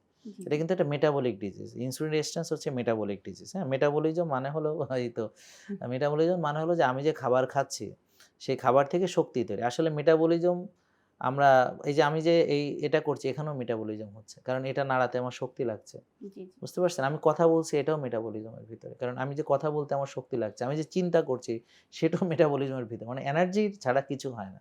এই এনার্জি প্রোডাকশন, জি, ঠিক আছে? তো ওদের কিন্তু শক্তি কমে যায় যেটা নিয়ে হয়তো আমরা আলোচনা ওভাবে করা হয়নি। ওরা হুম, অলস হয়ে যায়। অলস হয়ে যায়। জি, ওরা ব্যায়াম করতে চায় না কারণ ওদের কোনো শক্তি নেই। ওরা সবসময় চায় বসে থাকতে। তো এইজন্যে ছোটবেলা থেকে সে খেলাধুলা যদি করে, জি। ধরেন আমি একটা রুটিন দিয়ে দিই যে একটা জি, জি স্যার। ছোটবেলা থেকে কারণ আপনি তো স্যার এই রিয়েল ফুড বিষয়গুলো খাবে, নিয়ে হ্যাঁ, দীর্ঘদিন শাকসবজি, ধরে ডিম, কাজ মাছ, করছেন। মাংস, জি, ভালো হুম, তেল, ঘি। হুম, এখন স্যাচুরেটেড হুম, ফ্যাট এফডিএ হুম, বলেছে, ইউএসডিএ বলেছে, হুম, ইটস ওকে। ডিমের কুসুম খাবে, ঘি খাবে, নারকেলের তেল খাবে, অলিভ অয়েল খাবে, হ্যাঁ? ভালো, ভালো এগুলো সব খাবে। সবজি, ডিম, মাছ, মাংস খাবে। তারপর হচ্ছে রিয়েল মানে হোল গ্রেইন কার্বস খাবে, হ্যাঁ? যেমন জি, আমাদের ব্লাক রাইস আছে বা যদি কেউ কেমিক্যাল মুক্ত ঢেঁকি ছাঁটা লাল চাল জোগাড় করতে পারে, ঠিক আছে? জি, আমরা জি, যেমন ওই যে ফুল ফাইবার, হ্যাঁ? লাল চালের খিচুড়ি আমরা যেমন এখানে হ্যাঁ, এখন নতুন এড করেছি। হুম, তো এরকম সে স্টিল কার্স অর্গানিক ওটস আছে। মানে আমি বলছি যে আবার কিনোয়া আছে, হ্যাঁ? হুম, বাকহুইট আছে। মানে দেয়ার আর লট অফ মানে কমপ্লেক্স কার্বোহাইড্রেট। কমপ্লেক্স তো কার্বোহাইড্রেট। সে হুম, কমপ্লেক্স কার্বোহাইড্রেটের ভিতরে থাকবে আর হুম, হচ্ছে প্রসেসড আল্ট্রা প্রসেসড ফুড বাদ দিয়ে সে রিয়েল ফুডগুলো খাবে। এই ক্ষুধা লাগলে খাবে। হ্যাঁ? ক্ষুধা থাকতে, থাকতে খাওয়া শেষ করবে। আর হচ্ছে সে ৯টা থেকে ১০টা এর ভিতর ঘুমাতে হবে। জি, বাচ্চাদের ৮ ঘন্টা ঘুমাতে হবে। ৭ থেকে ৮ ঘন্টা। যারা স্টুডেন্ট তাদের ৮ ঘন্টা মিনিমাম। ৯ ঘন্টাও হতে পারে। ৮-৯ ঘন্টা বা এটা তো পসিবল না এজন্য আমি ৭-৮ ঘন্টা বলছি। জি, বাট পসিবল হলে ৯-১০ ঘন্টা। দেখবেন যে যারা আগের যে আইনস্টাইন বা ওদের সময়কার দেখবেন ১০ ঘন্টা ঘুমাতো এরা, ৯ ঘন্টা ঘুমাতো। তখন সবাই এরকম মানে সবাই ৯-১০ ঘন্টা ঘুমাইতো তখন। তো যাই হোক, তো এখন খেলাধুলা সে বিকেলে করবে। জি, বিকেলে যেমন আমরা করতাম। আর যদি সে ধরেন খেলাধুলা করতে পারছে না, তাহলে সে সকালে কিছু অ্যাক্টিভিটি করতে পারে। সকালে আর্লি উঠলো, নামাজ পড়লো, পড়ে সে একটু মানে হয়তো সাইক্লিং করলো বা ঘাসে হাঁটলো বা রোদে মানে সূর্য ওঠা দেখলো, এরকম কিছু একটা অ্যাক্টিভিটি তার মানে যেটা তার জন্যে সম্ভব। আর না হলে সে বিকেলে খেলাধুলা করবে। হ্যাঁ? একটু আউটডোরে খেললে ভালো হবে। যতটা সম্ভব আউটডোরে খেলতে হবে। তো সে জিম করতে পারে, জিম সকালেও করতে পারে, বিকেলেও করতে পারে। যদি সে জিমে যায় মানে আগে থেকে। তো ছোট মানুষ তো আর জিম-টিম করে না। ওদের জন্য খেলাধুলা, ছোটদের কথা বলছি। ওরা খেলাধুলা করবে। এখন ক্ষুধা লাগলে খাবার, দুপুরে এসে একটু রোদে যাওয়ার চেষ্টা করবে। তো এখানে আমাদের সবাইকে মেয়েদের রোদের ব্যবস্থা করতে হবে। হ্যাঁ, যেমন আমি সবাইকে অনুরোধ করছি যে যারা নিজেদের বাড়ি বা যাদের ভাড়া বাসা, তো আপনারা একটা ছাদে রুম করুন। উপরে ফাঁকা থাকবে এতে, আর রুমটা একদম উপরের দিকে করতে হবে যেন অন্য ছাদ থেকে দেখা না যায়। একটু যথেষ্ট উঁচু করতে হবে যেমন আশেপাশের ছাদ থেকে দেখা যাবে না। তো ওখানে ডোর একটা লক থাকবে। তো ওখানে ভিতরে গিয়ে মেয়েরা রোদ পোহাবে। জি, জি। ছেলেরা তো আমাদের সতর, আমি রোদ যেকোনো জায়গায় পোহাতে পারি। মেয়েদের রোদ পোহানোর জন্যে যেমন আগে আমরা যখন ছোট ছিলাম, ও এদের ভিটামিন ডি কিন্তু চেক করতে হবে। ওগুলো আমি পরে আসছি। পরে ইনসুলিন আসছে, রেজিস্ট্যান্স জি। এগুলো হুম, নিয়ে আমরা পরে আলোচনা করব। তো রোদ পোহানো। তো এখন আমরা যখন গ্রামে ছিলাম তো আমাদের পুকুর ছিল। তা পুকুরে মেয়েদের আলাদা, আমাদের ছেলেদের আলাদা। তো ছেলেদের তো ওপেন, আর মেয়েদেরটা ঘাটলা দেওয়া এবং ওই যে মানে ঘেরাও দেওয়া। ঘেরাও করা। জি। আবার ওরা একটা বাথরুমের মতো করছে। কিন্তু দেখবেন ওগুলোর ছাদ নাই, বাট ঘেরাও দেওয়া এরকম। হ্যাঁ? তা এভাবে রোদ রুম করতে হবে মেয়েদের জন্য। মেয়েদেরকে রোদ পোহানোর ব্যবস্থা করতে হবে। কারণ ভিটামিন ডি খুবই ভাইটাল, খুবই গুরুত্বপূর্ণ এবং পিসিওএস এর জন্য। জি। তাহলে অনেক রিসার্চ আছে এগুলো নিয়ে, হ্যাঁ? এটা দরকার। তাহলে সে যদি খুব সংক্ষেপে সে যদি ৯-১০ ঘন্টা বা ৮-৯ ঘন্টা ঘুমায় বা ৭-৮ ঘন্টা ঘুমায়, সে যদি আর্লি ঘুমাতে যায়, হ্যাঁ? সে যদি ভোরে ওঠে, আচ্ছা এখন বলতে পারেন যে সে তো রাত্রে যদি সে ৭-৮ ঘন্টা না হয় তো দিনেও সে দুপুরের পরে ঘুমাতে পারে। আচ্ছা। দিনেও ঘুমাতে পারে যে স্কুলে আসলো, কষ্ট হুম, হয়েছে তো ১ ঘন্টা ঘুমায় নিল। এটা জি। কিন্তু ব্রেনের জন্য ভালো হুম, এবং পড়া মনে রাখার জন্য ভালো। ঠিক আছে? জি। তো ভোরে উঠলো, সে সূর্যোদয় দেখলো, সে দুপুরে গোসলের আগে একটু রোদ লাগালো, সে বিকেলে অ্যাক্টিভিটি করলো বা সকালে করলো, জিম করলো, সে একটু অ্যাক্টিভিটি করলো, ক্ষুধা লাগলে খেলো, হ্যাঁ? এবং খাওয়াটা ৬টা-৭টার মধ্যে শেষ করলো। এ কটা মানলে ওর আর পিসিওএস হবে না। জি, পিসিওএস না মানে ওর আসলে ডায়াবেটিস, মেটাবলিক, হ্যাঁ? জি, ওর ভবিষ্যতে যদি এভাবে সে জি, জি, বেড়ে জি। ওঠে, তা ৬০-৭০ টা রোগী হবে না। আচ্ছা। স্যার, এই আপনি তো দীর্ঘদিন ধরে এগুলো বলে আসছেন জি, এবং আপ্রাণভাবে চেষ্টা করে যাচ্ছেন জি, জ্ঞান দিয়ে যেতে। হ্যাঁ। কিন্তু আসলেই কি আমরা বাবা-মারা কতটুকু কনসার্ন এক্ষেত্রে? আমরা কি এখনো সেই পড়াশোনার পিছনেই ছুটাচ্ছি, না, কয়েকটা পড়াশোনার কোচিং বিষয়টা একটু আসবে। কয়েকটা কোচিং এ দিচ্ছি, না, নাচ না, শিখছে, পড়াশোনার গান বিষয়টা শিখছে। আসবে। পড়াশোনার কিন্তু বিষয়টা আমরা আসবে। আসলে কতটুকু খেলাধুলার জন্য তাদেরকে এনগেজ করছি বা এক্সাক্টলি, কতটুকু হ্যাঁ। এই বিষয়টা কিন্তু না, স্যার। না, আমি হুম, একটু ওই যে প্রিয় দর্শক, হুম, আপনারা যদি ভাবেন যে আপনি পড়াশোনা করাচ্ছেন, আপনি ভুল করছেন। ভুল করছেন কেন? কারণ এভাবে চললে মানে ওই যে আমি যেভাবে বলছি এর হুম, বিপরীত চললে ওর ব্রেন আস্তে, আস্তে হুম, নষ্ট হতে থাকবে। হুম, ব্রেন ফাংশন কমতে থাকবে। ও ভুলে যাবে, ও মনে থাকবে না, ও পড়বে, ভুলবে, মনে থাকবে না এবং ও আরো স্ট্রেসে পড়ে যাবে। বুঝতে পারছেন? এভাবে সে আরো, আরো তার মেধা বিকাশ ক্ষতিগ্রস্ত হবে। জি, হ্যাঁ? এবং এর সঙ্গে ADHD আসবে, হ্যাঁ? হুম, attention deficit hyper active disorder, যেটার সঙ্গে সরাসরি লিঙ্কড হচ্ছে আপনার প্রসেসড আল্ট্রা প্রসেসড ফুড, হ্যাঁ? হাই সুগার যেকোনো কিছু, যেকোনো, হ্যাঁ? ফ্রুক্টোজ হতে পারে। হাই হুম, ফ্রুক্টোজ কর্ন সিরাপ দিয়ে যেগুলো আমরা বানাচ্ছি সেটা হতে পারে, হ্যাঁ? তারপর যে চিনিগুলো আমরা ব্যবহার করি, অ্যাডেড সুগার যেগুলোতে ব্যবহার করি সেটা, ইনফ্ল্যামেটরি খাবার যেগুলো, হ্যাঁ? জি, সবকিছু এটা।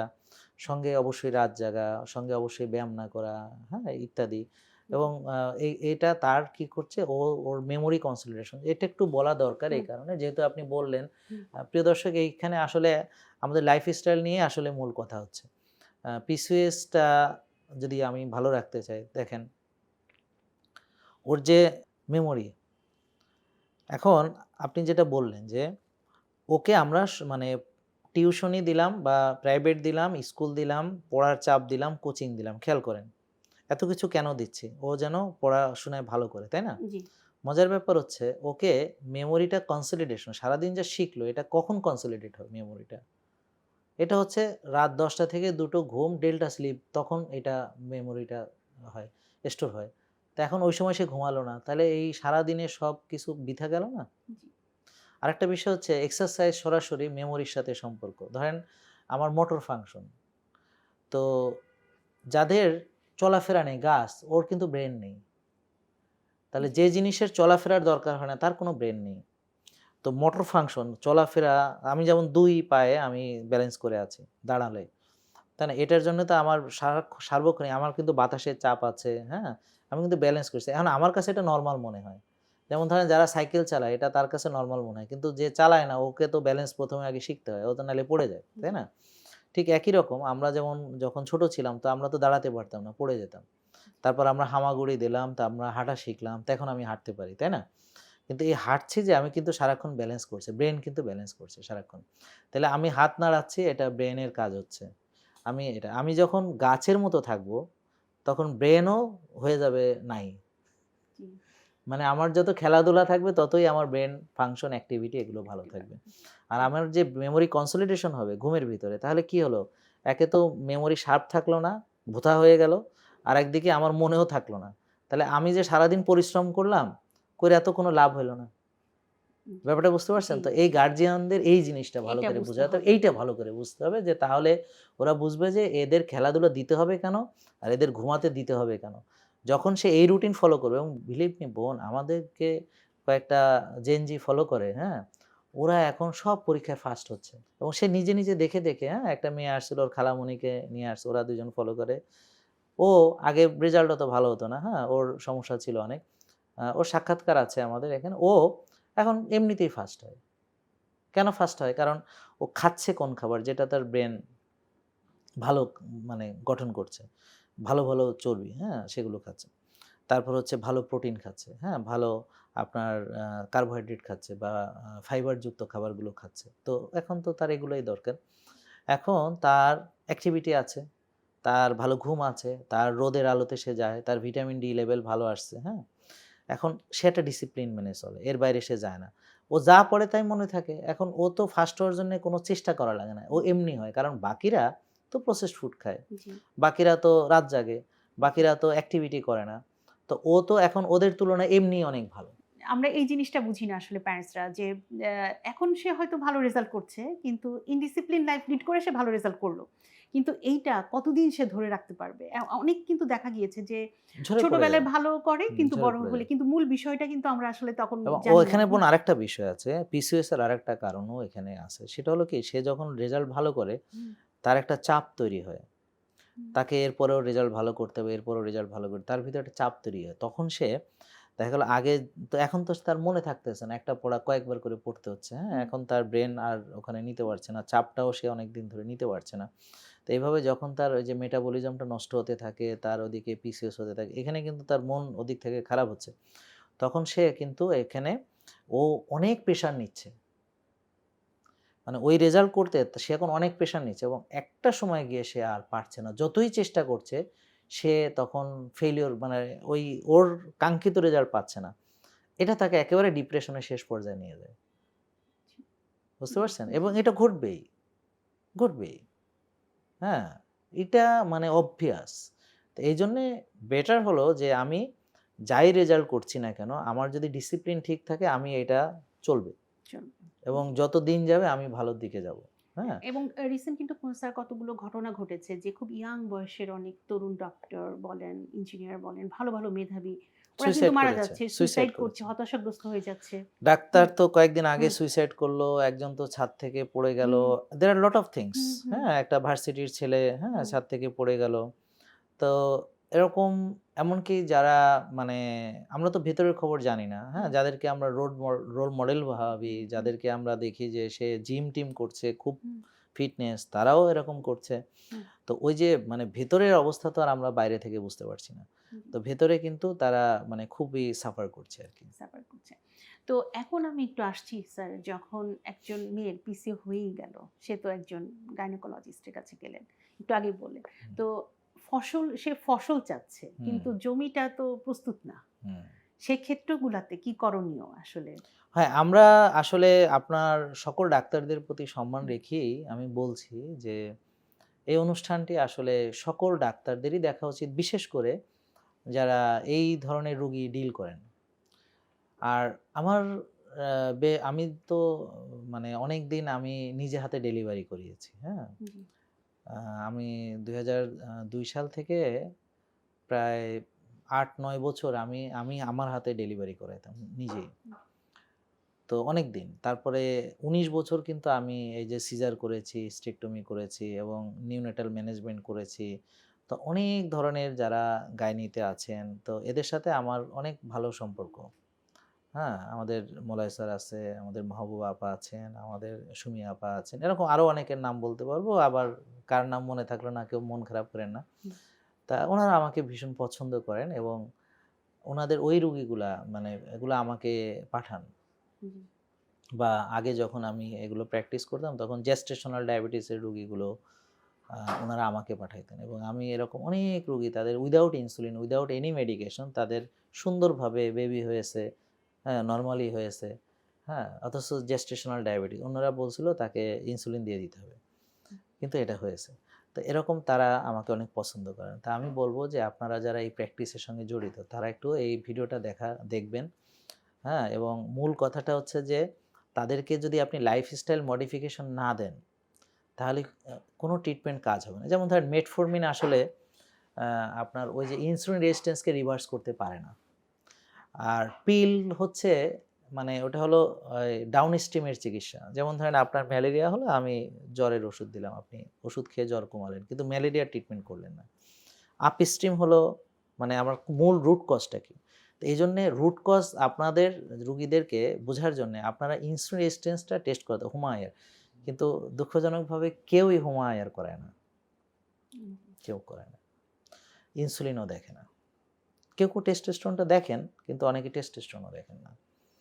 হ্যাঁ? তো মেয়েদের টেস্টোস্টেরন লেভেল এখন অনেকে দেখে। কিন্তু ইনসুলিনটা যে দেখা দরকার। কারণ টেস্টোস্টেরন কেন বাড়লো?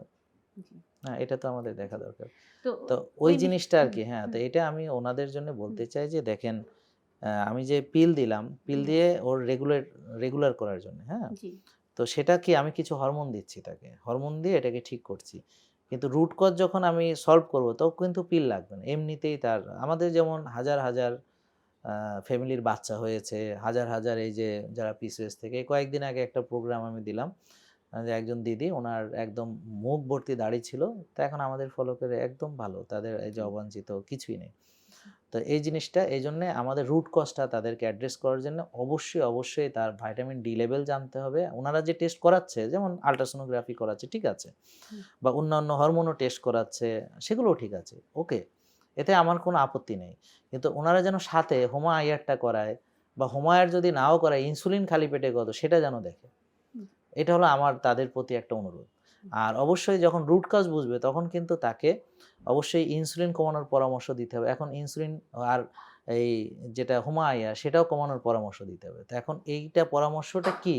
এটা নিয়েই আমরা আগে কথা বলব। তারপরে আমরা উনাদেরকে বলব যে জি। আপনারা এটা করতে তো পারেন। ওই পরামর্শটাই বলতে চাচ্ছি স্যার যে জমিটা যে প্রস্তুত করতে হবে, হুম, হুম। তো কিছু তো স্টেজ আছে। হ্যাঁ, সে হ্যাঁ, হ্যাঁ। কিভাবে সে শুরু করবে? জমিটা যে প্রস্তুত করবে সে, যে থ্যাংক ইউ। ফসলটা এটা ফলবে। হ্যাঁ, হুম, এটাই আরকি। তো হুম, এখন আসলে তার আগে বুঝতে হবে যে আপনি যদি লাইফস্টাইল না মানেন, আপনি মেটফর্মিন মানে দিয়ে কোনো লাভ হবে না অথবা অন্য কোনো ওষুধ দিয়ে কোনো লাভ হবে না।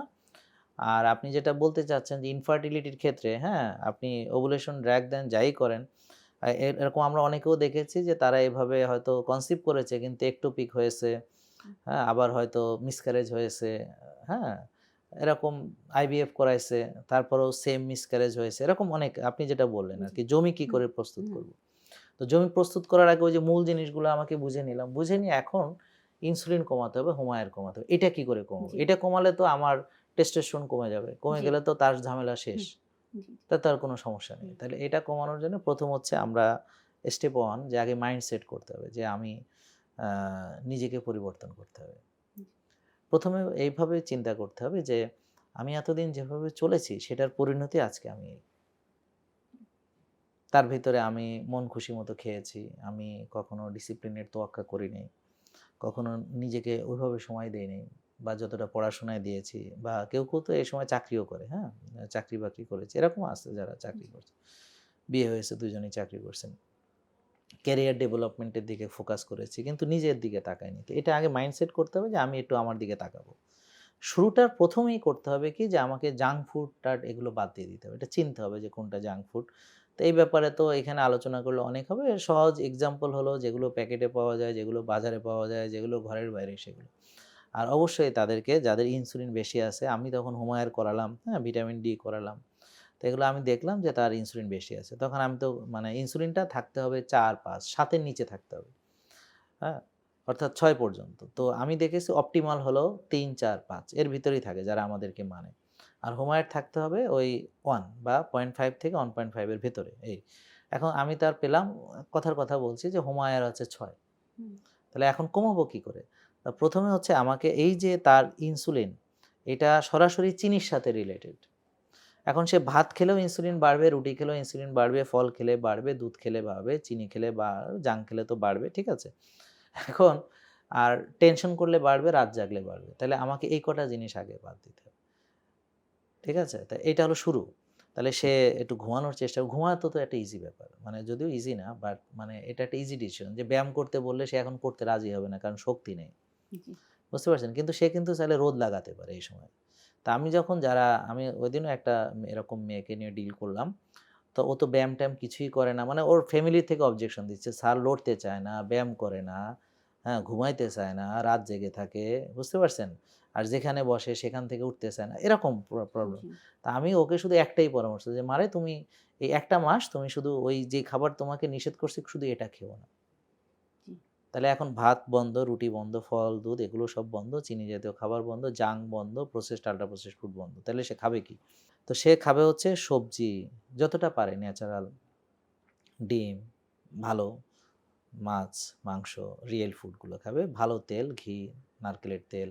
তারপর তার স্পিরুলিনা একটা মানে খুবই ভালো রেজাল্ট। এই যে আমাদের যারা পুষ্টিবিদ ডিল করছে বলছে, "স্যার পিসিওএস ওদের স্পিরুলিনা যে কি কাজ করে?" তো এখন স্পিরুলিনাটা আসলে অর্গানিক স্পিরুলিনা যদি আপনি খেতে চান, এটা আসলে আমাদের কাছে আছে খোলা প্যাকেট। এটা পানিতে গুলায় খেতে হয়। এটা একটু মানে স্বাদটা অতটা ভালোও না।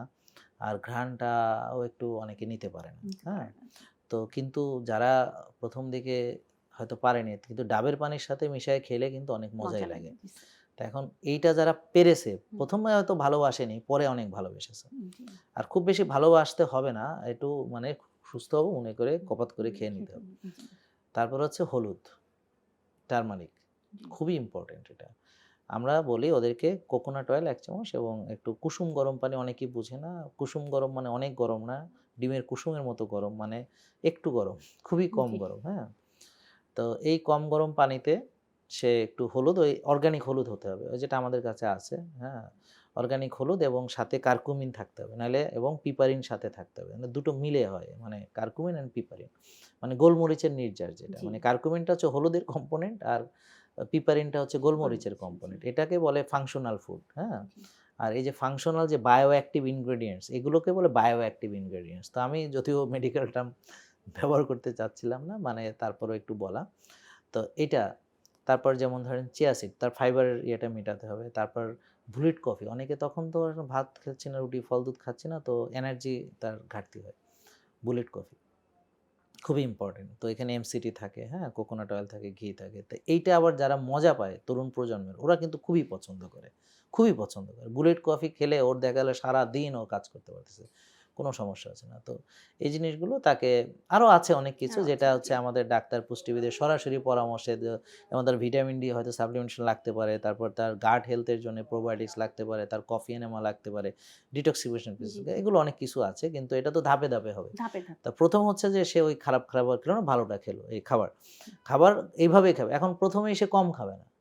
যে ভুলটা সবাই করে যে ১ম এই সে অল্প, অল্প খায় যে হুম, আমি হুম, ওজন কমাবো। অনেকেরই তো ওজন বেশি হুম, থাকে, আমি কম খাবো। তো এইটা করা যাবে না। তা ১ম এ সে ধরেন এই এতগুলো খাবার সে বাদ দিল। তো এখন এটা খাচ্ছে। হুম, হ্যাঁ? তার ভিতরে আবার কিছু, কিছু নতুন আইটেম আছে, ভিনেগার আছে। তো এখন সে ভিনেগারের গন্ধটা হয়তো ভাল লাগতেছে না। তো এইজন্য আমরা বলব যে আপনার যেটা আমরা যা দিচ্ছি এর ভিতর যেটা আপনার পছন্দ সেটা দিয়ে আপনি শুরু করেন। জি, জি, পরে আপনি যেগুলো পারছেন না পরে পারবেন, হ্যাঁ? তো যাই হোক, খাওয়া, খেলো, পেট ভরেই খেলো, অসুবিধা নেই। তার মানে তো ওর অতিরিক্ত নয়, হ্যাঁ? পেট ভরে খেলো। তো আস্তে, আস্তে দেখবেন ওর ক্ষুধা কমে যাবে। যখনই ক্ষুধা কমবে আসলে মূলত তাকে ইন্টারমিটেন্ট ফাস্টিং বলে। তাহলে খেলে আমার ইনসুলিন আসছে, চিনি খেলে বেশি আসছে। তো আমি চিনি-টিনি এগুলো খাওয়া কমালাম, কার্বোহাইড্রেট কমালাম। তো ইনসুলিনটা একটু কমলো। তারপর আমি যখন ফাস্টিং করলাম, যে একটা ১২-১৪ ঘন্টা, ১৬ ঘন্টা, ১৮ ঘন্টা কিছুই খেলাম না, পানি খেলাম এরকম। তখন আমার ইনসুলিনটা আরো কমবে। জি, ইনসুলিনটা আরো কমবে। ব্যায়াম করলে আরো কমবে। ভালো ঘুম হইলে আরও কমবে। আর শ্বাসের ব্যায়াম করলে, মানসিক প্রশান্তির চর্চা করলে, রোদ্রে গেলে, ঘাসে হাঁটলে আরও কমবে। তো ইনসুলিন যত কমবে রোগীটা তত মানে আর রোগী থাকবে না, সুস্থ থাকবে। ধাপে ধাপে সে ধাপে, ধাপে। সুস্থতার তখন পথে। তার ওই যে হরমোনের হুম, ব্যালেন্স হুম, চলে হুম, যাবে, তারপরে ইনসুলিন কমবে, হুম, টেস্টোস্টেরন কমবে। ইনসুলিন কমলে শরীর থেকে অতিরিক্ত পানি বেরিয়ে যাবে। তখন আবার একটু পিঙ্ক সল্ট পানিতে মিশিয়ে খেতে হবে। জি, জি, এখন অনেকে কি করে ওই পিঙ্ক সল্টটা মেশায় না, বুঝে না। হুম, তো এখন হঠাৎ তখন সোডিয়াম ক্লোরাইড আপনার একটু ঘাটতি হয়ে যেতে পারে, জি, জি, হ্যাঁ? হুম, তো এখন হঠাৎ করে বসা থেকে দাঁড়ালে মাথা ঘুরে পড়ে যেতে পারে বা মাথা ঘুরে উঠতে পারে। তো এটা তো হুম, অনেকে বুঝে না। তো যারা আমাদের ফলো করে যে ভাত খানি, রুটি খানি, ফল খানি, দুধ খানি। তো এখন হয়েছে কি ওর তো ইনসুলিন বেশি ছিল। এখন তো ইনসুলিন কমছে। কমলে পরে অতিরিক্ত যে পানিটা এটা তো বেরিয়ে যাচ্ছে। বেরিয়ে যাচ্ছে। প্রস্রাবের সঙ্গে বেরিয়ে হুম, যাচ্ছে। হুম, অ্যান্ড প্রস্রাবটা যে হচ্ছে ইউরিনটা, ইউরিনের সঙ্গে তো আপনার সোডিয়াম, ক্লোরাইড, পটাশিয়াম সবই চলে যাচ্ছে। জি, এখন সে তো খাচ্ছে স্বাভাবিক পানি মানে জি, বা জি, হয়তো ফিল্টার ওয়াটার। শুধু H2O খাচ্ছে, জি, পানি খাচ্ছে, হ্যাঁ? কিন্তু মিনারেল ওয়াটারও হয়তো খাচ্ছে না। কারণ সে তো ওই যে ফিল্টারের পানি, হ্যাঁ? তো এখন ওই পানি খাচ্ছে কিন্তু বেরিয়ে তো যাচ্ছে অনেক কিছু। জি, এজন্য তাকে অবশ্যই একটা কচি ডাব ডেইলি খেতে হবে। এটা খুবই ম্যান্ডেটরি। এটা যারা খাবে না ওরা সাফার করবে, হুম, পস্তাবে, বিরাট হুম, পস্তানি। আর অবশ্যই একটু হিমালয়ান পিঙ্ক সল্ট আমাদের কাছে আছে। ওখানে প্রায় ৮৪ টা মিনারেলস জি, আছে। জি। অল্প একটু হিমালয়ান পিঙ্ক সল্ট যখনই পানি খাবে এটার সঙ্গে একটু খাবে। এই যে পুষ্টিকর পানি, পানিটাও যে পুষ্টিকর হতে পারে এটাও কিন্তু অনেকেই আসলে জানে না আমাদের স্যার। তো হচ্ছে হুম, 75% হচ্ছে ওয়াটার। যেমন জি, আগে আরো বেশি ছিল। এখন তো হুম, মানুষের পানি ধারণ ক্ষমতা জি, কমছে। জি, একসময় 80% ছিল, এখন হুম, 75% এও মানে আরো নিচেও হুম, এখন অনেকে 60% মানে পানি নাই, জি, শরীরে জি, পানি নেই। তো এখন এইটা একটা বিরাট প্রবলেম। হুম, হ্যাঁ?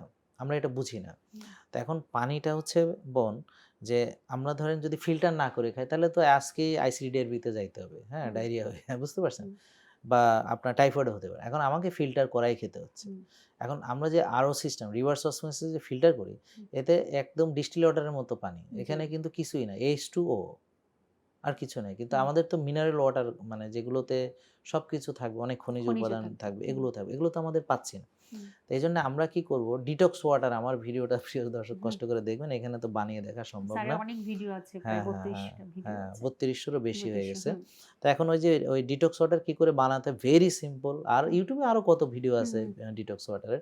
হুম, তা আপনি ডিটক্স ওয়াটারের ভিতরে আমরা কি করব ডিটক্স ওয়াটারের সাথে একটু পিঙ্ক সল্ট খেতে হবে। জি, এটা খুবই ইম্পোর্টেন্ট। তাহলে ওইটাতে হবে কি আমি অনেকটা কাছাকাছি পেলাম আরকি। জি, ওখানে ৮৪ রকম মিনারেলস আছে, হুম, হ্যাঁ? সোডিয়াম ক্লোরাইড তো আছেই, হ্যাঁ? হুম, সবকিছুই আছে। হুম, আর ডাবের পানিটাতে ওই যে আরো যে ইলেক্ট্রোলাইটের তা এইটা হলো টোটাল কম্বিনেশন। জি, এটা হলো কম্বিনেশন। হুম, এটা দিয়ে আমাদের মোটামুটি আর কোনো অসুবিধাই হয় না। জি। তখন ওই এনার্জি লেভেলটাও তার এনার্জি ঠিকঠাক লেভেল শুধু ভালো থাকে না, ও হুম, অনেক হালকা ফিল করে। হুম, ওর শরীর থেকে অতিরিক্ত পানি বেরিয়ে গেল, কিছু ওজন কমতে শুরু করে, হ্যাঁ? হুম, ও খুব ভালো ফিল করে। আর তারপর আস্তে, আস্তে ওর এনার্জি আসতে থাকে। তো ও এখন অনেকক্ষণ পরে খেলেও কোনো কষ্ট হয় না।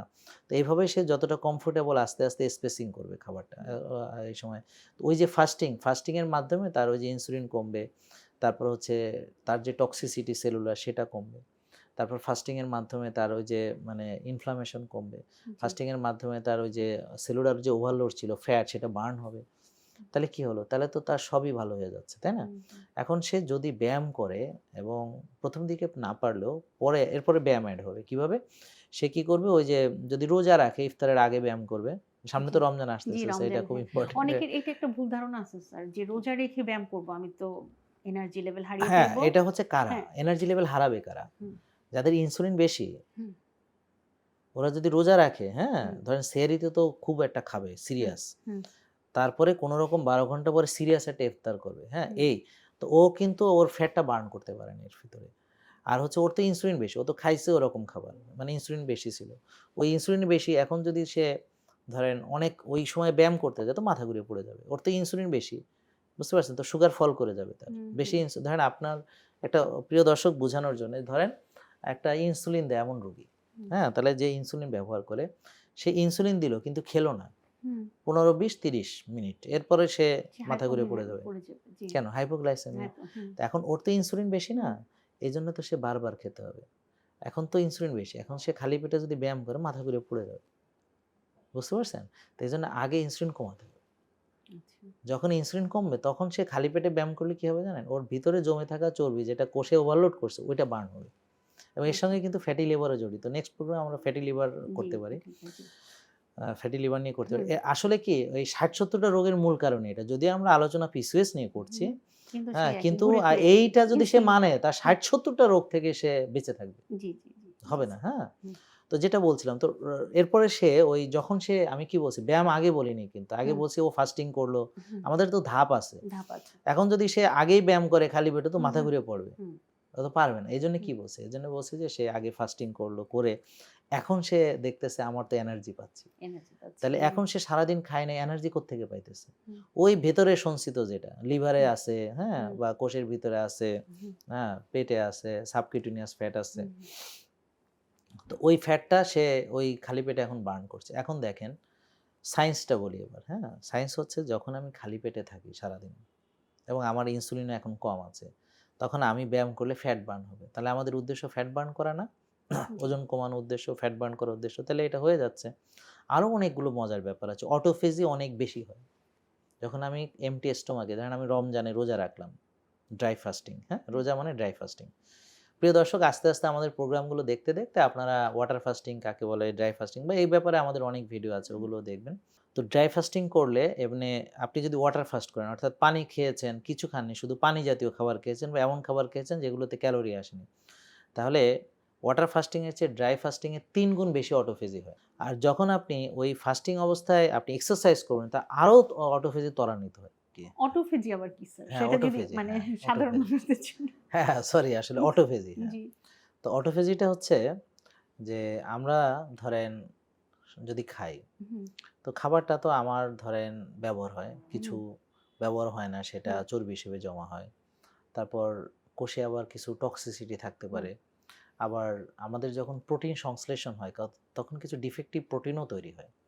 তো এই প্রোটিনগুলো তো সেলের ভিতরে থাকে। ওটা তো তার স্কোপ পাচ্ছে না। আর আমরা যখন একটু পর, পর খাই তখন কিন্তু অটোফেজি হয় না। তো এটা জাপানি বিজ্ঞানী অসমী নোবেল প্রাইজ পেয়েছেন এই অটোফেজি আবিষ্কারের মাধ্যমে। উনি পৃথিবীতে এখন নাই কিন্তু উনার যে কর্ম সেটা এখন আছে এবং উনি নোবেল প্রাইজ শুধু পেয়েছেন তাই না, এই অটোফেজি নিয়ে গবেষণা হচ্ছে, ক্যান্সারের চিকিৎসায় অটোফেজি নিয়ে গবেষণা হচ্ছে। তারপর এই যে আমাদের যে মেটাবলিক যে ডিজিজগুলো আছে এগুলোতে অটোফেজির মাধ্যমে ভালো হচ্ছে। তাহলে অটোফেজিটা হলো আত্মভক্ষণ।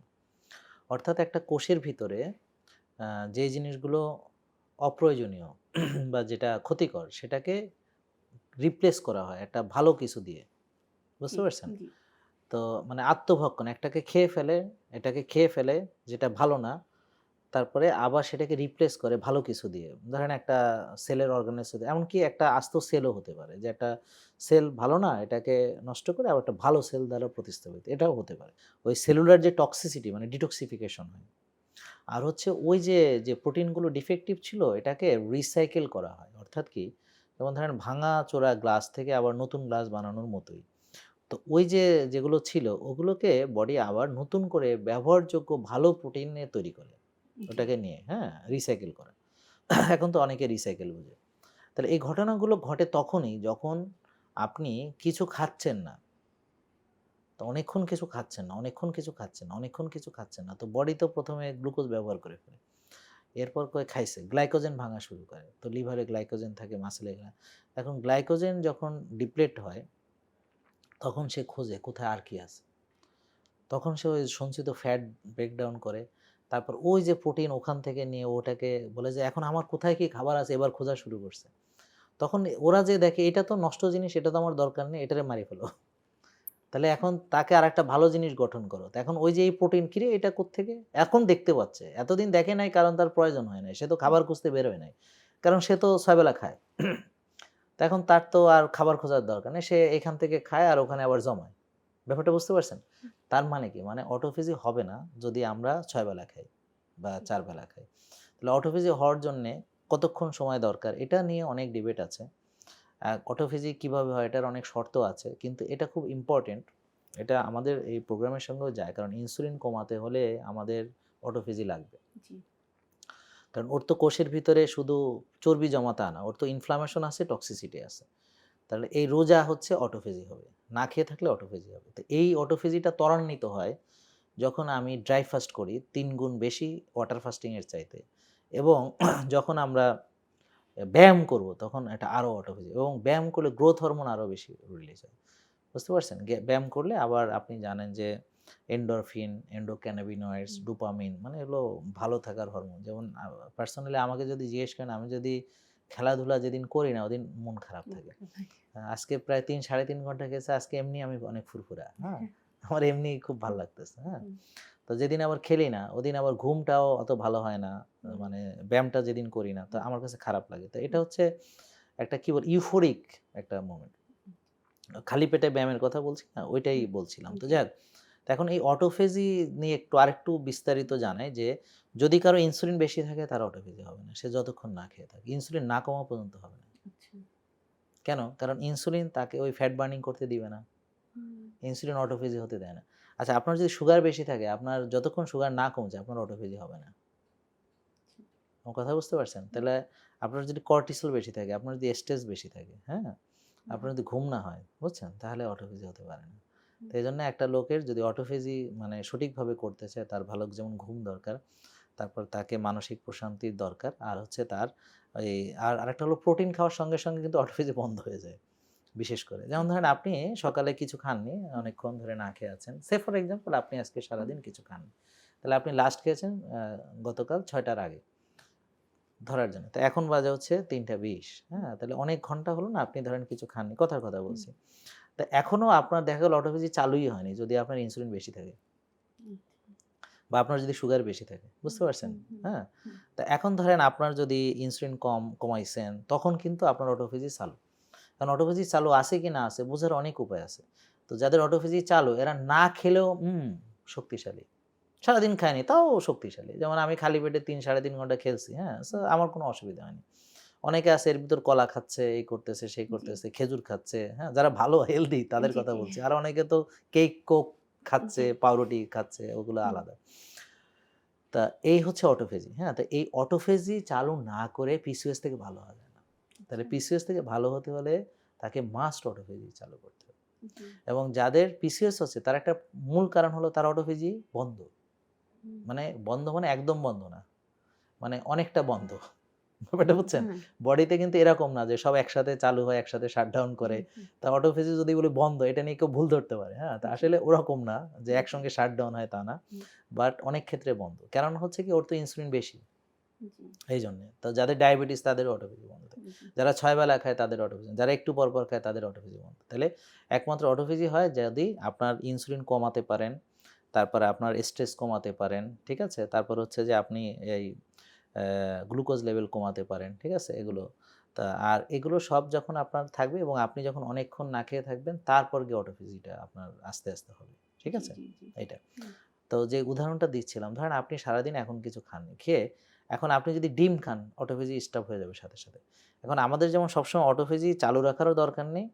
যেমন ধরেন আপনি অনেকক্ষণ না খেয়ে আছেন, এখন ডিমটা আপনার জন্য গুড। আপনি অটোফেজি বন্ধ করলেন, কিন্তু এখন আপনার বডিতে গঠন হবে। এই যে ডিমের সঙ্গে যে প্রোটিন গেল, ডিমের সঙ্গে যে ফ্যাট গেল, এটা ফ্যাটের কাজ করবে। বডির যেখানে, যেখানে গঠন দরকার সেখানে যাবে সে। হ্যাঁ? কোলেস্টেরল যে জিনিসগুলো গঠন করবে, কোলেস্টেরলের অনেক ভূমিকা আছে। যেমন হরমোন ইস্ট্রোজেন তৈরি হয় কোলেস্টেরল থেকে। টেস্টোস্টেরনও তৈরি হয় কোলেস্টেরল থেকে। প্রোজেস্টেরনও তৈরি হয় কোলেস্টেরল থেকে। ভিটামিন ডিও তৈরি হয় কোলেস্টেরল থেকে। তাহলে এগুলো দরকার না? কর্টিসল এগুলো সব তো দরকার। এই যে স্টেরল গ্রুপ অফ হরমোনগুলো তো কোলেস্টেরল থেকে তৈরি হয়। তাহলে এই যে ডিমটা সে খাচ্ছে, এখন তার যখন সে খাচ্ছে তখন সে ভালো একটা খেলো। খেয়ার পরে তার তো ওইটা দরকার হলো, কাজে লাগলো, হ্যাঁ? তার গঠনের জন্য লাগলো। আবার সে অনেকক্ষণ খেলো না। তখন আবার অপ্রয়োজনীয় জিনিসগুলো বডি আবার ক্লিন করে ফেললো, হ্যাঁ? ফ্যাট বার্ন করে ফেললো। তা আবার খেলো। এখন যদি সে অনেকক্ষণ না খেয়েই থাকে সেটা একটা সময় গিয়ে সে বিপদে পড়বে। মানে অটোফেজি সে খুব পছন্দ করলো যে আমার তো খুব বিরাট অটোফেজি হচ্ছে। তা আমি তো অটোফেজি চালায়া যাবো। তো যখন তার আর স্টোর এনার্জি থাকবে না, এটা আমি বলছি পরের কথা। এবং সে যখন অটোফেজি করতে যাবে, ধরেন আপনি এখন শুকায় কঙ্কাল হয়ে গেছেন। এখন আপনি করলেন যে আরো আপনি না খেয়ে থাকবেন তো আপনি মাথা ঘুরে পড়ে যাবেন। ব্যাপারটা বুঝতে পারছেন? বা আপনার অন্য সমস্যা হবে, এনার্জি ঘাটতি হবে। তাহলে এনার্জি ঘাটতি যেমন করা যাবে না, আবার বাড়তিও ভালো না। তাহলে এটাকে আমাকে ব্যালেন্স করতে হবে। হ্যাঁ? তো এইজন্য আমাদের এই অনেকগুলো ধাপ আছে। তো পিসিওএস এর আমি কয়েকটা ধাপ নিয়ে আমাদের রোগীদেরকে আমরা যাদের ভালো হয়েছে কয়েকটা ধাপ। ১ম ধাপ হলো সে যখন এসেছে আমরা দেখলাম তার হুমায়ের বেশি, ইনসুলিন বেশি, ভিটামিন ডি কম। আর যাদের মনে করি তাদের ফ্যাটি লিভার থাকতে পারে, তো তাদের ট্রাইগ্লিসারাইড বেশি থাকে, এইচডিএল কম থাকে। হ্যাঁ? টিজিএইচ রেশিওটা তার বেশি থাকে। এটা আমরা দেখি। তারপর তাদের হিমোগ্লোবিন লেভেলও দেখা দরকার আছে। কারণ অনেক কারণে মেয়েদের যেহেতু মানে অনেক রকম প্রবলেম। তো মেয়েদের সবসময় কিন্তু হিমোগ্লোবিনটা দেখা দরকার। তো এদের অনেক সময় হিমোগ্লোবিনও কম থাকে। হ্যাঁ? তো যাই হোক, তো এই যে রিপোর্টগুলো আমরা দেখলাম, দেখার পরে তাকে আমরা প্রথমে ওই যে ইনসুলিন কমানোর পরামর্শ দিলাম, হ্যাঁ? ভিটামিন ডি বাড়ানোর জন্য আমরা রোদ্রে যেতে হুম, দিলাম। হুম, তা এই যে ইনসুলিন বেশি, এটাকে আমরা বলি ফ্যাট ডিপোজিশন স্টেট। আচ্ছা। এখন আমি যতক্ষণ তাকে ফ্যাট ডিপোজিশন থেকে ফ্যাট বার্নিং এ আনতে না পারবো, ওর কোনোদিন পিসওএস ভালো হবে না। বুঝতে পারছেন? জি, তাহলে জি। এখন এই ফ্যাট ডিপোজিশন থেকে ফ্যাট বার্নিং স্টেট এ আনতে হলে হুম, এটার নাম হলো ফ্যাট অ্যাডাপ্টেশন। অ্যাডাপ্টেশন জি। এটা কিভাবে করবে সে? এইটাই। হুম, ফ্যাট অ্যাডাপ্টেশন মানে হুম, হলো হুম, আমি আমার তেলে চলি। আচ্ছা। মানে আমি যে তেল জমাইছি এতদিন হুম, সেই তেলে আমি চলি। জি, এটাকে বলে ফ্যাট অ্যাডাপ্টেশন। হুম, এখন ফ্যাট ডিপোজিশন থেকে ফ্যাট অ্যাডাপ্টেশন এ আনতে হলে জাস্ট ইনসুলিনের লেভেলটা কমাতে হবে। আচ্ছা। হ্যাঁ? তাহলে এখন আমি জানি যে ওর ইনসুলিন ১২, কথার হুম, কথা হুম, বলছি। আমাকে এখন ওর ইনসুলিন কমাতে হবে। তা আমি তাকে ভাত, রুটি, ফল, দুধ স্টপ করে তাকে ওই সবজি, ডিম, মাছ, মাংস, যেটা আমরা অলরেডি আলোচনা করলাম। জি, তারপর তাকে বলব যে, "মারে তুমি একটু শ্বাসের ব্যায়াম করো।" হুম, তো শ্বাসের ব্যায়াম করতে বাচ্চারা কিন্তু খুব পছন্দই করে। তো হুম, বিভিন্ন অ্যাপসও আছে, আবার YouTube A there R lot of মানে শ্বাসের ব্যায়াম। 478 এর একেবারে ১ ঘন্টার ভিডিও আছে, বুঝছেন? হুম, উইম হফের আছে, বিভিন্ন রকমের আছে, জি, হ্যাঁ? জি, এবং বিভিন্ন প্যাটার্নের বিভিন্ন ভ্যারাইটিস আছে, হ্যাঁ? হুম, হুম, বুটেক স্কোয়ার ব্রিদিং আছে। দেয়ার আর লট অফ, হুম, হ্যাঁ? ওখান থেকে তার যেটা ভাল লাগে ওরকম করল। তা আমাদের মোট ৮ টি শ্বাসের ব্যায়াম আছে। এটা আপনারা কাইন্ডলি একটু দেখে নিবেন। আমাদের হুম, ওই ভিডিওটি লিংকও এখানে শেয়ার করে দিবে। তো শ্বাসের ব্যায়াম করলো। আর ঘুম ভালো ঘুমের জন্যে সে আর্লি ঘুমালো, হ্যাঁ, এইভাবে। তো এখন এভাবে চলতে, চলতে তখন তার আস্তে, আস্তে ক্ষুধা কমলো। ক্ষুধা কমলে এখন দেখে সে অনেকক্ষণ না খেয়ে থাকলেও কষ্ট হচ্ছে না। তখন হুম, বুঝবো ও আস্তে, আস্তে ফ্যাট অ্যাডাপ্টেশন হয়ে হুম, এখন ফ্যাট বার্ন করা শুরু করছে। যখনই বুঝবো যে ও ফ্যাট বার্ন করা শুরু করছে, তখনই আমরা আরো বেশি ফ্যাট বার্ন করার জন্য তাকে ফাস্টিং উইন্ডো বড় করে দিব। আচ্ছা। এখন ওই সময় যদি সে এখন যদি কার্বস নেয় তাহলে কিন্তু ওর অটোফেজি বন্ধ হয়ে যাবে। ফ্যাট বার্নিং হুম, কিন্তু আবার বন্ধ হয়ে যাবে। হুম, তা ওই সময় বেশ কিছুদিন তাকে কার্বস অত বেশি নেওয়া যাবে না। হুম, কম করে নিতে হবে আরকি, হুম, হ্যাঁ? তো এটা হচ্ছে তার রিপোর্টের আলোকে আমাদের পুষ্টিবিদ, ডাক্তার মিলে তাকে এটা আমরা তার রিপোর্ট অনুযায়ী হুম, এনালাইসিস করি। তাহলে দেখেন, তাহলে ফ্যাট ডিপোজিশন থেকে ওকে আমরা ফ্যাট বার্নিং এ আনলাম। এখন হুম, ফ্যাট বার্ন হচ্ছে। হুম, তা আমরা যদি এই কন্টিনিউয়াস প্রসেসটাকে কন্টিনিউ বা ত্বরান্বিত করতে চাই, তাহলে আমি যত ফাস্টিং উইন্ডো বাড়াতে পারবো, হুম, ও মানে ওকে কষ্ট না দিয়ে, সাফারিংস না দিয়ে, হ্যাঁ? মানে সে কমফোর্টেবলি কতক্ষণ না খেয়ে থাকতে পারে। তো ফাস্টিং উইন্ডো আমি বাড়াচ্ছি। তো যত ফাস্টিং উইন্ডো বাড়বে তার তত তাড়াতাড়ি তার হিলিংটা হচ্ছে, মানে ফ্যাট বার্নিং হচ্ছে। জি, জি, তার সঙ্গে যদি সে ব্যায়াম করে, তার সঙ্গে যদি সে রোদ্রে যায়, তার সঙ্গে যদি সে ভালো ঘুমায়, তার সঙ্গে যদি সে শ্বাসের ব্যায়াম করে, তার সঙ্গে যদি সে ঘাসে হাঁটে, তার সঙ্গে যদি সে সূর্যোদয় দেখে, তার সঙ্গে যদি সে কফি এনামো করে, তাহলে সবকিছু মিলে সে খুব দ্রুত সে রিকভার করে। খুব দ্রুত হুম, রিকভার করে। জি, এখন ধরেন করতেছে রিকভার করে দেখা গেল এখন আর ক্ষুধা বেড়ে গেছে। এখন আর না খেয়ে এতক্ষণ থাকতে পারছেন। তখন বুঝবেন যে ওর ফ্যাট বার্নিং অনেকটাই হয়ে গেছে। হুম, তখন আমরা আবার তাকে যখন দেখব ওর হোমায়ের কমে গেছে। তারপর দেখব যে ওর ইনসুলিন কমে গেছে, হ্যাঁ? তারপর ওই যে রোদে গেছে, ভিটামিন ডিও বাড়ছে, হ্যাঁ? তারপর টিজি কমছে। তারপর তাকে ভালো ফ্যাট খেতে দিছে, এইচডিএল বাড়ছে। তো এগুলো দেখে টেকে আবার হিমোগ্লোবিনও বাড়তেছে। কারণ সে মাংস খাচ্ছে, হ্যাঁ? হুম, গরুর মাংস খাচ্ছে, খাসির মাংস খাচ্ছে, সে কলিজা খাচ্ছে, সে শাক খাচ্ছে, বিশেষ করে কচু শাক খাচ্ছে। মানে হুম, যেগুলোতে তার তারপরে ভালো ফ্যাট-ট্যাট সবই খাচ্ছে। তো এখন কি হলো, তার দেখেন ২ টো ধাপ। একটা বললাম যে ফ্যাট ডিপোজিশন, আরেকটা হলো ফ্যাট অ্যাডাপ্টেশন হয়ে তারপর হলো ফ্যাট বার্নিং হলো। এখন হলো যে এখন তো ফ্যাট বার্নিং তার মোটামুটি শেষ। এখন এর চেয়ে বেশি যদি সে করতে যায়, অনেকে আছে একেবারেই স্লিম হয়ে যাবে, এটা কিন্তু দরকার নেই। কারণ একসঙ্গে অনেক ফ্যাট বার্ন করলে তখন সে হঠাৎ করে মাথা ঘুরে পড়বে, গ্লাইকোজেন ডিপ্লেশন হবে। লিভারে গ্লাইকোজেন ডিপ্লেশন হলে বসা থেকে উঠে থাড়াম করে পড়ে যাবে, এনার্জি পাচ্ছে না। একটা হুম, বিপত্তি হুম, ঘটবে। হুম, ঠিক আছে? হুম, তখন কিন্তু আমি ওই পর্যায়ে যাব না। এজন্যে ওদের উচিত হচ্ছে ১ মাস পরে আবার আসা, ২ মাস পরে মানে ফলো আপ মনিটরিংটা এটা। ফলো আপটা থাকতে হবে। তো যখন সে ফলো আপ করবে তখন দেখব যে ওর ফ্যাট বার্নিং হইছে। জি, এবার আমরা তাকে মেইনটেইনিং এ ধীরে, ধীরে নিয়ে আসবো। কি করব? জি, তাকে এই যে এখন তাকে ভালো ফ্রুটস এড করব। ফ্রুটস যেগুলো সিজনাল ফ্রুটস, যেগুলো দেশি ফল, যেগুলো টক মিষ্টি ফল, হুম, যেগুলো কেমিক্যাল ফ্রি, হ্যাঁ? জি, জি, লোকালি গ্রোন যেগুলো, হুম, হ্যাঁ? এগুলো পরিমিত পরিমাণে। যেমন বেরিজ কিন্তু এটা খুব ভালো। বাংলাদেশে একটু আমরা কম খাই, হ্যাঁ? তা বড়ই বলতে পারি, হ্যাঁ? পেয়ারা আছে, কদবেল আছে, হ্যাঁ? কদবেল আছে, জি, আরো জাম্বুরা হুম, আছে, অনেক কিছুই আছে, হুম, হুম? তো এগুলো সে খেলো। তারপর তাকে মধু এড করতে পারি এই সময়। হলুদের সঙ্গে এবার একটু মধু এড করে দেব, তো আরো মজা পাচ্ছে, হ্যাঁ? হুম, ওই যে হলুদ খাইছে আগে, এখন হুম, মধুর সাথে, তো আরো মজা পাচ্ছে। তো এখন এরপর তাকে আপনি ওই যে কমপ্লেক্স কার্বস অ্যাড করা শুরু করেন, অর্থাৎ তাকে একটু ব্ল্যাক রাইস, তারপর স্টিল কার্বস, ওটস, হ্যাঁ, ওটসের খিচুড়ি, হ্যাঁ, তারপর লাল চালও হতে পারে, ব্ল্যাক রাইস হতে পারে। হুম, মানে লাল চালটা ওই যে আগেই বলেছি যে হুম, হুম, ওরকম আগে জোগাড় করতে হবে, না হলে জোগাড় অনেক করতে হবে। লাল চাল কিন্তু অনেকে খায় যেটা কেমিক্যাল যুক্ত, কেমিক্যাল ফার্টিলাইজার, পেস্টিসাইড দ্বারা উৎপাদিত, হুম, জেনেটিক্যালি মডিফাইড, হাইব্রিড, হুম, হ্যাঁ, হুম, তো আবার অনেক সময় ঢেঁকিতে ভাঙানো না, মেশিনে করা, অনেক হুম, হুম, রকমই আছে বাজারে। তো এগুলো আমাদের অ্যাভয়েড করতে হবে। তা আমাদের কাছে অবশ্যই স্টিল কার্স অর্গানিক ওটস আছে, তারপর হচ্ছে ব্ল্যাক রাইস আছে, আর আমাদের যে কিনোয়া, কিনোয়া একটা সুপারফুড, হ্যাঁ, জি, কিনোয়া, আমাদের ট্রাইকালার কিনোয়া, ওটা হয়তো এখন নাই, আসবে ইনশাল্লাহ। আর হচ্ছে আমাদের বাকুইট, বাকুইটের রুটি, অনেকে বাচ্চারা একটু রুটিও খেতে হুম, পছন্দ হুম, করে, তা ওটা খেলো, এগুলো অ্যাডস হলো। তাহলে দেখেন এখন কি হলো, এখন সে মোটামুটি ভালো কার্বস নিচ্ছে, সবজি নিচ্ছে, মাছ নিচ্ছে, মাংস নিচ্ছে, ভালো ফ্যাট নিচ্ছে। তাহলে এখন তো সে মেইনটেনিং, মানে এখন তো আবার সে সবই খাচ্ছে। সবই খাচ্ছে, তো জি, তখন আর তার আর কোনো খারাপ লাগে না যে আমি হুম, তো এখন সবই খাই। হুম, তখন আর কেউ বলে, "এই তুই ভাত খাইস না?" কই, "আমি তো ভাত খাই।" জি, আমার কথা বুঝতে পারছেন তো? এইটা হলো মেইনটেনিং। তো ধরেন এখন তো সে ফ্যাট বার্ন করে ফেলছে। হুম, এখন তো এখন মনে করেন যে ওর যে একটু স্কিনটা ধরেন একসাথে অনেক ওজন কমাইছে। জি, ধরেন প্রায় ২০ কেজি কমাইছে বা ১৫ কেজি কমাইছে। হুম, তো এখন আমরা যে ফুলানো বেলুন আছে না? বাতাস বেরোলে কি হয়? একটু চুপসে যায়, হ্যাঁ? হুম, একটু, তো এখন এগুলো কিন্তু একটা বড় কনসার্ন। তো হুম, জি, একসঙ্গে সে ধরেন ১৫-২০ কেজি তার ফ্যাট গেল। তো এখন স্কিনটা তো একটু আগের মতো নাই। জি, স্কিনটা তো একটু লুজ হয়ে লুজ গেছে, হয়ে হ্যাঁ? যাচ্ছে, জি, তা এইটার অনেকেই বুঝে না। তো আমরা যদি রোজা রাখি, রোজা রাখলে হয় কি ওই যে অতিরিক্ত যে স্কিনটা এটা অটোফেজি হয়ে যায়। আচ্ছা, ওই যে স্কিনটা ওইটা হুম, ওই রোজার ভিতরে এটা হয়। আর প্লাস মাসল বিল্ডিং করতে হবে। আচ্ছা, তাহলে আমরা এখন প্রবেশ করব মাসল বিল্ডিং ফেজে। জি, কেউ চাইলে ১ম থেকেই জিম করতে পারে। হুম, কিন্তু যদি সে আগে না করে, এখন তার জন্য মাস্ট ম্যান্ডেটরি। আর যদি সে আগে থেকেই করতে আসে তাহলে সবচেয়ে ভালো যে তাকে আর ওই পর্যন্ত আসতে হয় না। জি, তো এখন খেয়াল করেন আমরা ১ম এ এটা অনেকেই বুঝে না। ১ম এ তাকে আমরা কার্বস একেবারেই কম করে দিয়েছি। খেয়াল করছেন? হুম, দিয়ে তার ইনসুলিন-টিনসুলিন কমায় তাকে এবার ফ্যাট বার্নিং এ নিয়ে আসছে। যখন সে ফ্যাট বার্নিং করলো সে ফাস্টিং করছে। জি, না খেয়েই থাকছে। যখন খাচ্ছে তখন একটু সে প্রোটিন নিবে, একটু সে ফ্যাট, অর্থাৎ ধরেন একটা ডিম খেলেই হয়ে গেল। একটা হুম, ডিমের ভিতরে প্রোটিন, ফ্যাট সবই আছে। বা তার সঙ্গে হয়তো একটু ঘি দিয়ে আপনি ডিমটা ইয়ে করলো। আর হচ্ছে কিছু ফাইবার, মানে জি, ভেজিটেবল। হুম, এইটাই তার জন্য যথেষ্ট। জি, আর হলো ওই যে যেটা বললাম পিঙ্ক সল্ট মেশানো পানি, একটা ডাব। মানে অল্প একটু খেলেও সে কোনো খারাপ ফিল করবে না। সারাদিনে যদি একবেলাও খায়। কখন? যখন তার ফ্যাট বার্নিং চলতেছে। কারণ মূল এনার্জিটা সে ভেতর থেকে নিচ্ছে। খেয়াল জি, করছেন?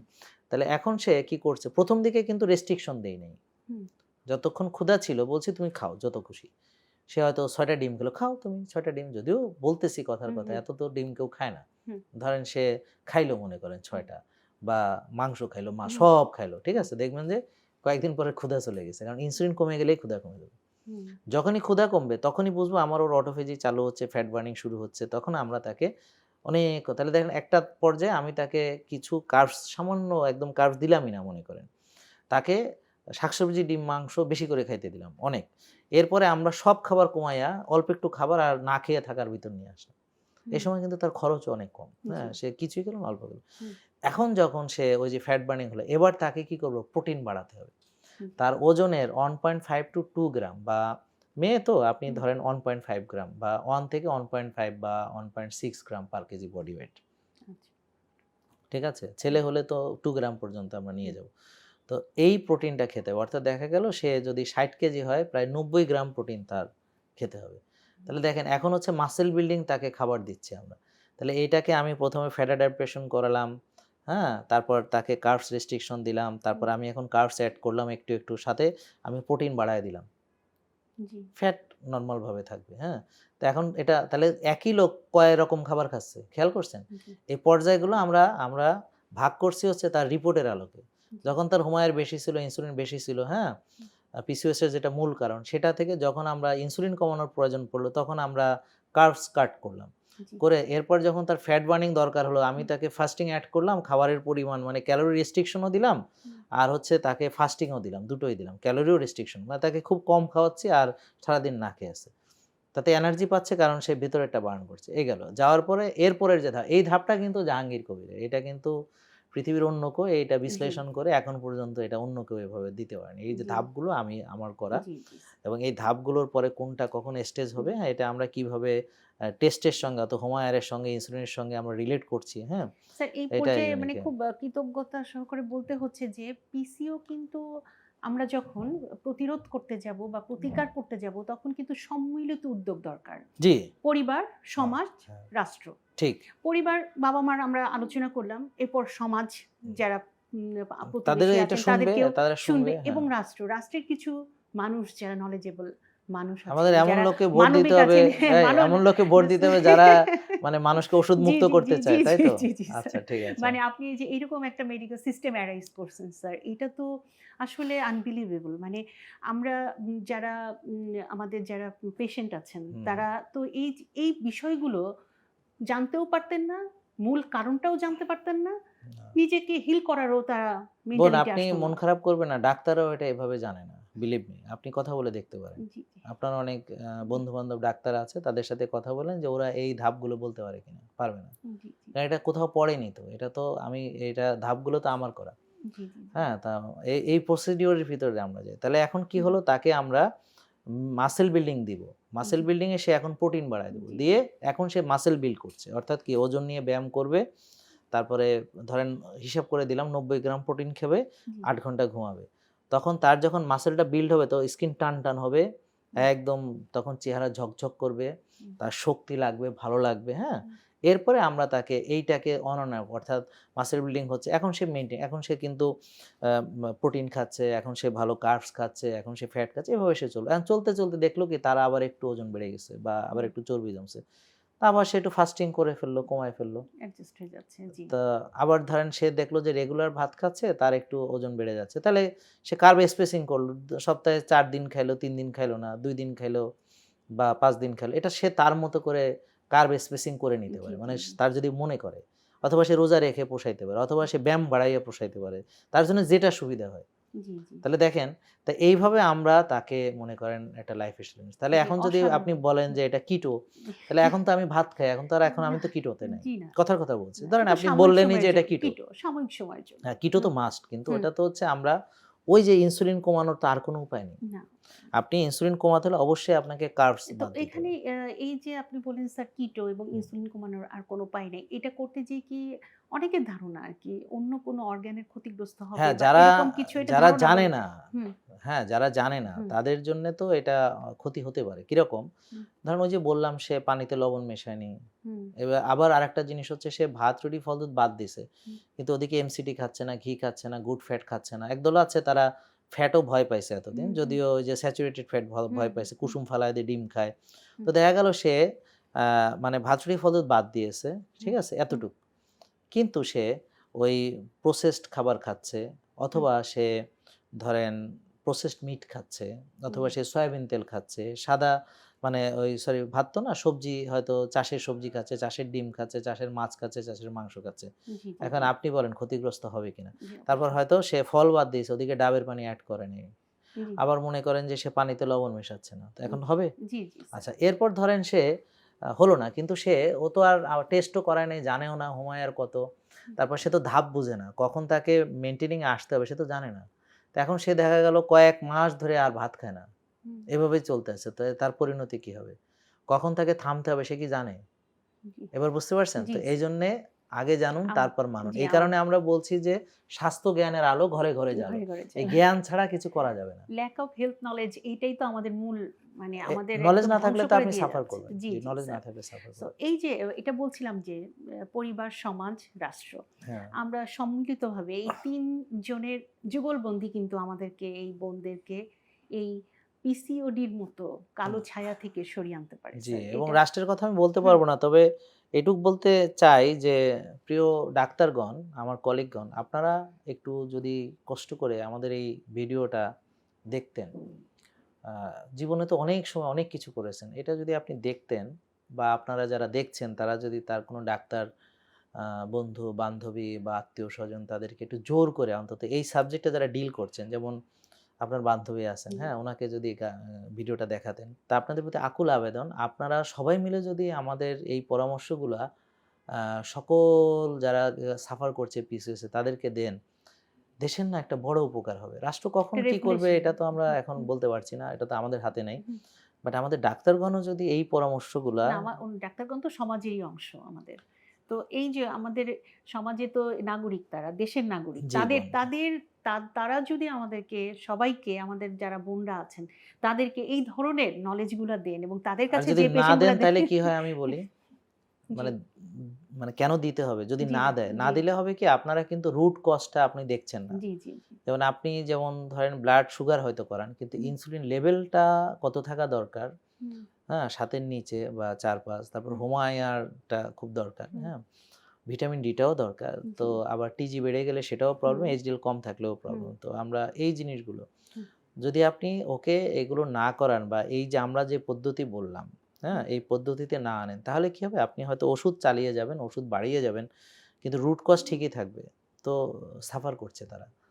তো আপনারা তো তাদেরকে সাফারিংস থেকে বাঁচানোর জন্যই তো আমরা ওথ নিয়েছি জি, যে জি, জি, আমরা এদেরকে বাঁচাবো, হ্যাঁ? ফর দ্য হিউম্যানিটি, জি, ফর দ্য সোসাইটি জি। আমরা তো এটা ওথ নিয়েছি, হ্যাঁ? তো তো স্যার এই এই যে ওথের জন্যই হ্যাঁ, তাদেরকে এই তাদের রুট কজটাকে তাদের জানাতে ডিটেক্ট হবে। করতে হবে হুম, এবং সেটাকে রিভার্স করতে হবে। ইনসুলিন রেজিস্ট্যান্স থেকে রিভার্স করতে হবে। জি, জি, করলে দেখা যাবে যে সে এখন এই যে একটা মেয়ে কারো সাথে মিশতে, সে এখন উচ্ছল, আনন্দে উজ্জ্বল, হ্যাঁ? তার একটা উজ্জ্বল ভবিষ্যতের দিকে সে আগাচ্ছে। সে এখন স্বতঃস্ফূর্ত, সে এখন কনফিডেন্টের সঙ্গে সবকিছু ডিল করতেছে। সে এখন খেলাধুলা করতেছে। মানে সবার সাথে মনে করেন মিশতেছে। তো তার একটা মানে ফিরে আসার মানে হলো না এরকম যে সে কোথায় চলে গেছিল ডিপ্রেশনে, মনে আছে সেই জি, কথাগুলা? জি, জি, সেখান থেকে সে এখন তার আর কোনো ইয়ে নেই। এখন তার মুখে লোম নেই, তার এখন দাড়ি নেই, তার এখন চুল আবার নতুন করে গজাচ্ছে, তার কালো দাগ চলে গেছে, তার আঁচিল সব ঝরে গেছে, হ্যাঁ? তার নিয়মিত মাসিক হচ্ছে, হ্যাঁ? এই মেয়েটা এখন আল্ট্রাসাউন্ডে দেখা গেল তার পিসিওএস ও নাই। জি। ঠিক আছে? এবং এই মেয়েটা একসময় দেশের সম্পদ হয়ে উঠল। তার হুম, যে সন্তান হুম, আসলো সে হুম, হয়তো মানে দেখা গেল পরে দেশের হুম, প্রধানমন্ত্রী হতে পারে, জি, হ্যাঁ? জি, বা জি, রাষ্ট্রনায়ক হতে, কথার কথা বলছি জি, আরকি। জি, জি, আর এখন হয়তো দেখা গেল যে ওই মানে সে হয়তো গর্ভবতী হতে পারছে না। জি, তো কে কি হলো সেটা বিষয় না। বিষয়টা হচ্ছে যে তার যে মেয়েদের যে মাতৃত্ব দরকার জি, এবং মেয়েরা যখন মা হতে পারে না তার যে সাফারিং সেটা তো আমি বুঝবো না। জি, আপনিও বুঝবেন না। আপনার হুম, সন্তান আছে। যার নেই সে বুঝবে, হ্যাঁ? জি, তা এইটা থেকে বাঁচানোর যে উপায়টা আমরা বলতেছি, হুম, তা এটা কি উচিত না যে সবার কাছে পৌঁছে দেওয়া? অবশ্যই। সবাইকে বলা?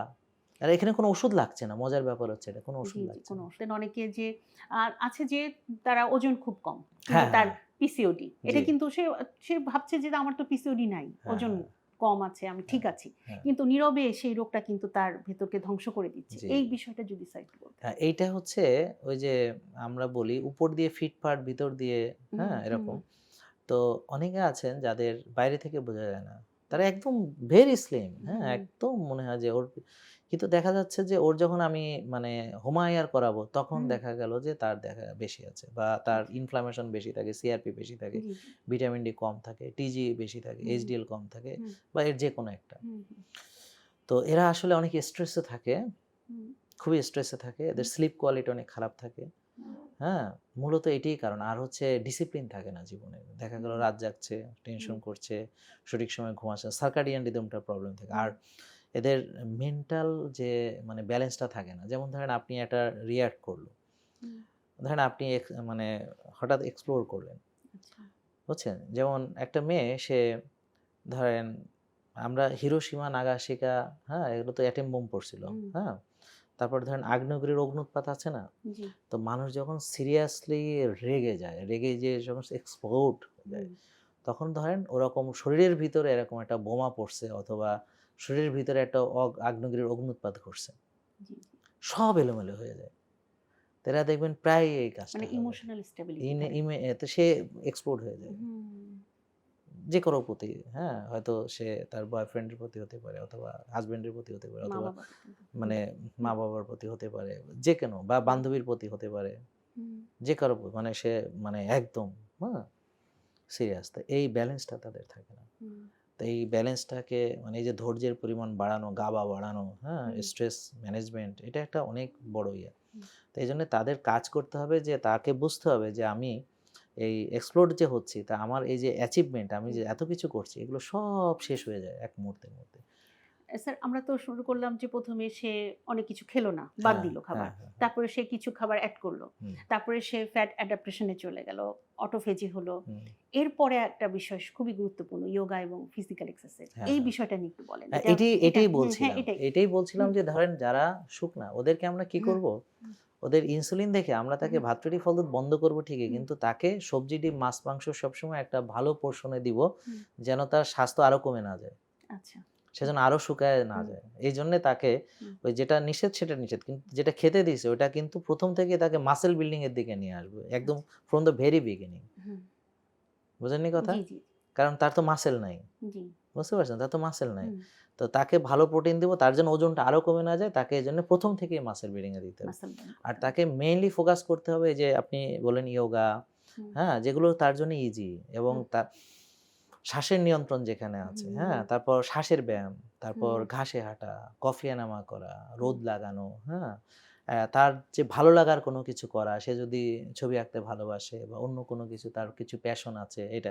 আমরা কিন্তু ভুলে যাই। যেমন ধরেন আপনার জীবনে আপনি অনেক কিছু ভুলে গেছেন যেটা আপনার শখ ছিল, হ্যাঁ? তো আপনি এই রিয়েলিটির জাতাকলে, হ্যাঁ? অথবা আমাদের যে এই সমাজের ভেতরে আপনি একজন মা, আপনি একজন স্ত্রী, আপনার আরো অনেক কর্ম আছে। তা এই যে এটা আপনাকে দেখা গেল আপনার অনেক স্বপ্নকে হত্যা করে দিয়েছে। জি, হয় কি আমরা এটা একটু ভিন্ন আলোচনা কিন্তু এটা প্রাসঙ্গিক। জি, প্রাসঙ্গিক কেন বলছি? আমরা হয়তো আমার বাবা-মার পছন্দ সন্তানের উপর চাপাই। এটাও কিন্তু পিসিওএস এর আরেকটা কারণ। বিশেষ করে চিকনা পিসিওএস দের। আচ্ছা। এটা খুব বড় একটা কারণ। কারণ হচ্ছে যে ধরেন ওর বাবা চায় ডাক্তার হবে বা মা চায় ডাক্তার হবে বা ইঞ্জিনিয়ার হবে। ও তাদের স্বপ্নকে বাস্তবায়ন করতে যেয়ে নিজেকে সে শেষ করে ফেলতেছে। আচ্ছা। বুঝতে পারছেন? আমরা এবং যখন সে ওটা ছুঁতে পারে না তখন সে আবার শেষ হয়। হ্যাঁ, বুঝতে পারছেন? তো এইজন্য এই জিনিসগুলো আসলে আমি আমার বাচ্চাদেরকে কখনো বলি না, "বাবা, মা তোমাদের এই হতে হবে, সেই হতে হবে।" আমি বলি যে, "তোমরা ভালো মানুষ হলে আমি খুশি। তোমাদের কিছুই হতে হবে না। তুমি একটা ভালো মানুষ হও।" তাই না? জি, তো এটা একটা খুব বড় ব্যাপার। হুম, তো ওই কেউ স্বপ্ন অ্যাচিভ করতে গিয়ে সে পথচ্যুত হয়, বুঝতে পারছেন? হুম, আর কেউ স্বপ্ন হারায় বলে সে পথচ্যুত হয়, কেউ পারে না বলে, হ্যাঁ? তো এই হচ্ছে যে মানে জাতাকল আরকি, হ্যাঁ? জি, বাস্তবতার যে জি। এটা জাতাকল। খুবই একটা মারাত্মক বিষয় স্যার, জি, যে বাবা-মা খুব কম্প্যারিজন এ চলে যায় ছেলেপেলেদের নিয়ে, হ্যাঁ, যে হ্যাঁ। এটা করতে হবে, ওটা করতে এবং হবে, আপনি প্রেশার একটা দিবে। জিনিস হুম, খেয়াল করেন বোন, হুম, আপনি যে আজকে আপনি, তার হুম, জন্য দেখেন যে আপনি নিজে কতটা কি চেয়েছিলেন সেটা হুম, কিন্তু নাই। হুম, আপনার পরিবার চেয়েছিল, আপনার বাবা-মা চেয়েছিল, আপনার শ্বশুর-শাশুড়ি চাচ্ছে, আপনার হাসব্যান্ড চাচ্ছে, আপনার সন্তানরা চাচ্ছে। তো এই সবার চাওয়াটাকেই আপনি কম্প্রোমাইজ করে আপনি এখন আজকের আপনি। জি, ঠিক? জি, সবাই এরকম। বুঝতে পারছেন? আমার স্বপ্নটা আমরা ভুলে যাই একসময়। ওই স্বপ্নটা দেখতেও ভুলে যাই, ওই স্বপ্নটা আমাদের হয় না। কিন্তু আমরা কি করছি ওই আমাকে ওই সবার চাপে পড়ে আমি পরিবেশ কি চাচ্ছে, পরিস্থিতি কি চাচ্ছে, পরিবার কি চাচ্ছে, সমাজ কি চাচ্ছে, এটাও কিন্তু একটা বিরাট ফ্যাক্টর যেটা ওরা কাউকে বলতেও পারে না। জি, হ্যাঁ? এটাও সাফার করে। তো এইজন্যে ওদের এই মেন্টাল স্টেবিলিটির জন্য ওকে ঠিক আছে আমার কি দরকার? আমরা তো আখিরাতে সফল হতে চাই। আমাকে ভালো ইবাদত বান্দেগি করতে হবে। হ্যাঁ? আমাকে নামাজ ঠিকমতো আদায় করতে হবে। তো নামাজ আদায় করার ব্যাপার আসলে এই কারণে যে একটা মেয়ে সে যদি ওয়াক্ত মাফিক নামাজগুলো পড়ে আউয়াল ওক্তে তখন কি হবে? তার সার্কাডিয়ান রিদম অটো ঠিক হয়ে যাবে। জি, জি, সে কি করবে? ফজরের সময় উঠবে, হ্যাঁ? তারপর সে এশার পরে ঘুমাবে। একটা সুন্দর রুটিন চলে আসে বা তাহাজ্জুদ পড়লো, আল্লাহর কাছে চাইলো, "আল্লাহ তুমি আমার অবাঞ্ছিত লোম দূর করে দাও। আল্লাহ তুমি আমার গর্ভে সন্তান দাও। আল্লাহ" হুম, তাহাজ্জুদের সিজদা দিয়ে জি, সে জি, বলল। ফজর পড়লো, জোহর পড়লো, হ্যাঁ? এরকম সে তার আর এরপর রোজা রাখলো, আল্লাহর কাছে চাইলো যে, "আল্লাহ রোজা রাখছি, আল্লাহ হুম, তুমি আমাকে সুস্থতা দাও।" জি, জি, হ্যাঁ? এতে মনের প্রশান্তি আসে। জি, আমি বোন একটা কথা বলি প্রিয় দর্শক, দেখেন এটা আমার একদম বাস্তব জীবনের অভিজ্ঞতা, এটা আমার মনের কথা। সেটা হলো আপনি যদি আপনার সৃষ্টিকর্তার সাথে কানেক্টেড না থাকেন, আপনি যাই করেন আপনি শান্তি খুঁজে পাবেন না। জি, স্যার, হ্যাঁ? তো এইজন্যে আপনার কানেক্টেড থাকতে হবে। আর কানেক্টেড থাকার জন্যে তিনি যেমন পছন্দ করেন তেমনি হালাল তৈব খাওয়া, ৩ ভাগের ১ ভাগ খাওয়া, রোজা রাখা, ওয়াক্ত মাফিক নামাজ পড়া, কল্যাণ কাজ করা। যেমন আমরা এই যে কাজ করছি এটা কল্যাণমূলক। বোন তার সময় গুরুত্বপূর্ণ সময় থেকে তিনি এইখানে সময় দিয়েছেন সেটা কল্যাণমূলক। এই কল্যাণ জ্ঞান আপনারা যদি এটা শেয়ার করেন, ছড়ান সেটা কল্যাণমূলক। জি, হ্যাঁ? যেটা আপনি এক ক্লিকেই শেয়ারটা করতে পারেন। হ্যাঁ? জি, এতে কিন্তু একটা মেয়ের জীবন বেঁচে যেতে পারে। জি। আ এই এটা জিনিসগুলো জ্ঞান এটাও একটা বিতরণ হ্যাঁ, সাদাকা স্যার। সাদাকা একজন ২ জন মানুষও যদি ফিরে আসে, ২ জন ফিরে আসে। হ্যাঁ, মেয়ে বোনও যদি আশার আলো দেখে, স্বপ্নটাকে বাস্তবায়ন হ্যাঁ, করতে পারে, হ্যাঁ, হ্যাঁ। সেটাও একটা সাদাকা। এটাই আর কি। হুম। তো এইটাই আমি বলবো আর কি যে আপনারা এই বিষয়গুলো সবার মাঝে শেয়ার করবেন এবং এই স্বাস্থ্য জ্ঞানের আলোটা আমাদের ঘরে ঘরে জ্বালতে ঘরে হবে। এটা স্যার, একদম প্রচুর শেষ আমাদের পর্যায়ে একটু হ্যাঁ, আপনি একটু বলবেন ছোট হ্যাঁ, করে হ্যাঁ। আমাদের তরুণ তরুণী কিশোরীদের উদ্দেশ্যে যদি কিছু আপনার গুরুত্বপূর্ণ কিছু কথা থাকে। জেন জি যারা তোমরা হুম, এখন হুম। ভালো আছো, সুস্থ আছো, জি, হ্যাঁ? যাদের এখনো কোনো রোগ নেই। তোমাদের ৩ টি মাত্র উপদেশ। একটা হলো তোমরা রিয়েল ফুড, ক্লিন ফুড ভালো খাবারটা খাও। আর হচ্ছে তোমরা ভালো ব্যায়াম করো বা খেলাধুলা করো। আর হচ্ছে তোমরা একটু সময় মতো ঘুমাও, ভালো ঘুমাও। এই ৩ টা মানো দেখবা তোমরা অনেক কিছু থেকে বেঁচে গেছো। আর যাদের এটা সমস্যা হয়ে গেছে তাদেরকে অনুরোধ করব আপনারা 09678242404 এই নম্বরে কল দিয়ে আমাদের এই যে আফতাবনগর নূর টাওয়ার এখানে এসে আপনার এই যে রিপোর্টগুলো করিয়ে আমাদের ফ্রি ডাক্তার, ফ্রি পুষ্টিবিদের পরামর্শ, আমার সেশন, এই আলোচনাটাও ফ্রি, আমার লাইভ সেশন ফ্রি। তারপর আপনাকে ব্যায়াম সব শিখিয়ে জি, দিবেন কি, জি, কি দরকার, হ্যাঁ? তারপর হচ্ছে আপনি পরবর্তীতে বাসায় গেলে আপনার খোঁজ খবর রাখবেন হেলথ কোচ, হ্যাঁ? ফোন দিয়ে সম্পূর্ণ ফ্রি সার্ভিসগুলো। তা এতে করে আপনি দেখেন এখানে এসে এটা সুস্থ হতে পারেন অথবা বিশ্বাস না হলে আপনি ওই যা আমি বলেছি কিছু আমল করে শুরু করেন। জি, হ্যাঁ, হয়তো আপনি প্রসেস ফুডটা বাদ দেন, খাবারটা ঠিক করেন, একটু রোজা রাখেন, একটু ব্যায়াম করেন। হ্যাঁ? তো দেখেন একটু রোদে যান, ঘাসে হাঁটেন কেমন লাগে। যদি মনে করেন হ্যাঁ, খুব ভালো পজিটিভ পরিবর্তন হচ্ছে, তাহলে আসেন। কিন্তু আসাটা কেন দরকার? কারণ হচ্ছে ওই ধাপগুলো যে সে বুঝবে না জি, যে কখন তার কোন জিনিসটা দরকার, যে কখন ফ্যাট অ্যাডাপ্টেশন আসলো, হুম, কখন তাকে ফ্যাট বার্নিং হলো, কখন তাকে মাসল বিল্ডিং এ যেতে হবে, কখন তাকে মেইনটেইন এ যেতে, কখন কার্বসটা ঢুকাতে হবে। জি, এখন সে কার্বস ফ্রি ভাবে যদি অনেকদিন চলে তাহলে তো একটা গ্লাইকোজেন ডিপ্লেশন একটা পরে একটা সমস্যায় পড়তে পারে। সমস্যা পড়তে পারে। হ্যাঁ, জি, এরকম আমি অনেককে দেখেছি। হ্যাঁ? তারা হুম, অনেকদিন না খেয়ে হঠাৎ করে একদিন দাঁড়াইতে পড়ে গেছে। তো এই জিনিসটা একটু জি, তাকে অবশ্যই। জন্য। আর হচ্ছে আপনারা ইয়োগা করতে পারেন। হ্যাঁ? বোন জি, তো অনেকে ইয়োগাতে সাহায্য করছেন। জি, আর উনি নিজেও ক্যান্সার থেকে সারভাইভ করে এসে আলহামদুলিল্লাহ তিনি মানব সেবার জন্য নিজেকে নিয়োজিত করেছেন এবং আপনারাও এই যাই করেন না কেন, আপনি যেই হন, আপনার ক্যাপাসিটি অনুযায়ী কিছু কল্যাণমূলক কাজ বললাম। সমাজের জন্যে, মানুষের জন্যে কিছু করার চেষ্টা করেন। জি, তাহলে দেখবেন আপনি অনেক ভালো থাকবেন। জি। অসংখ্য ধন্যবাদ স্যার।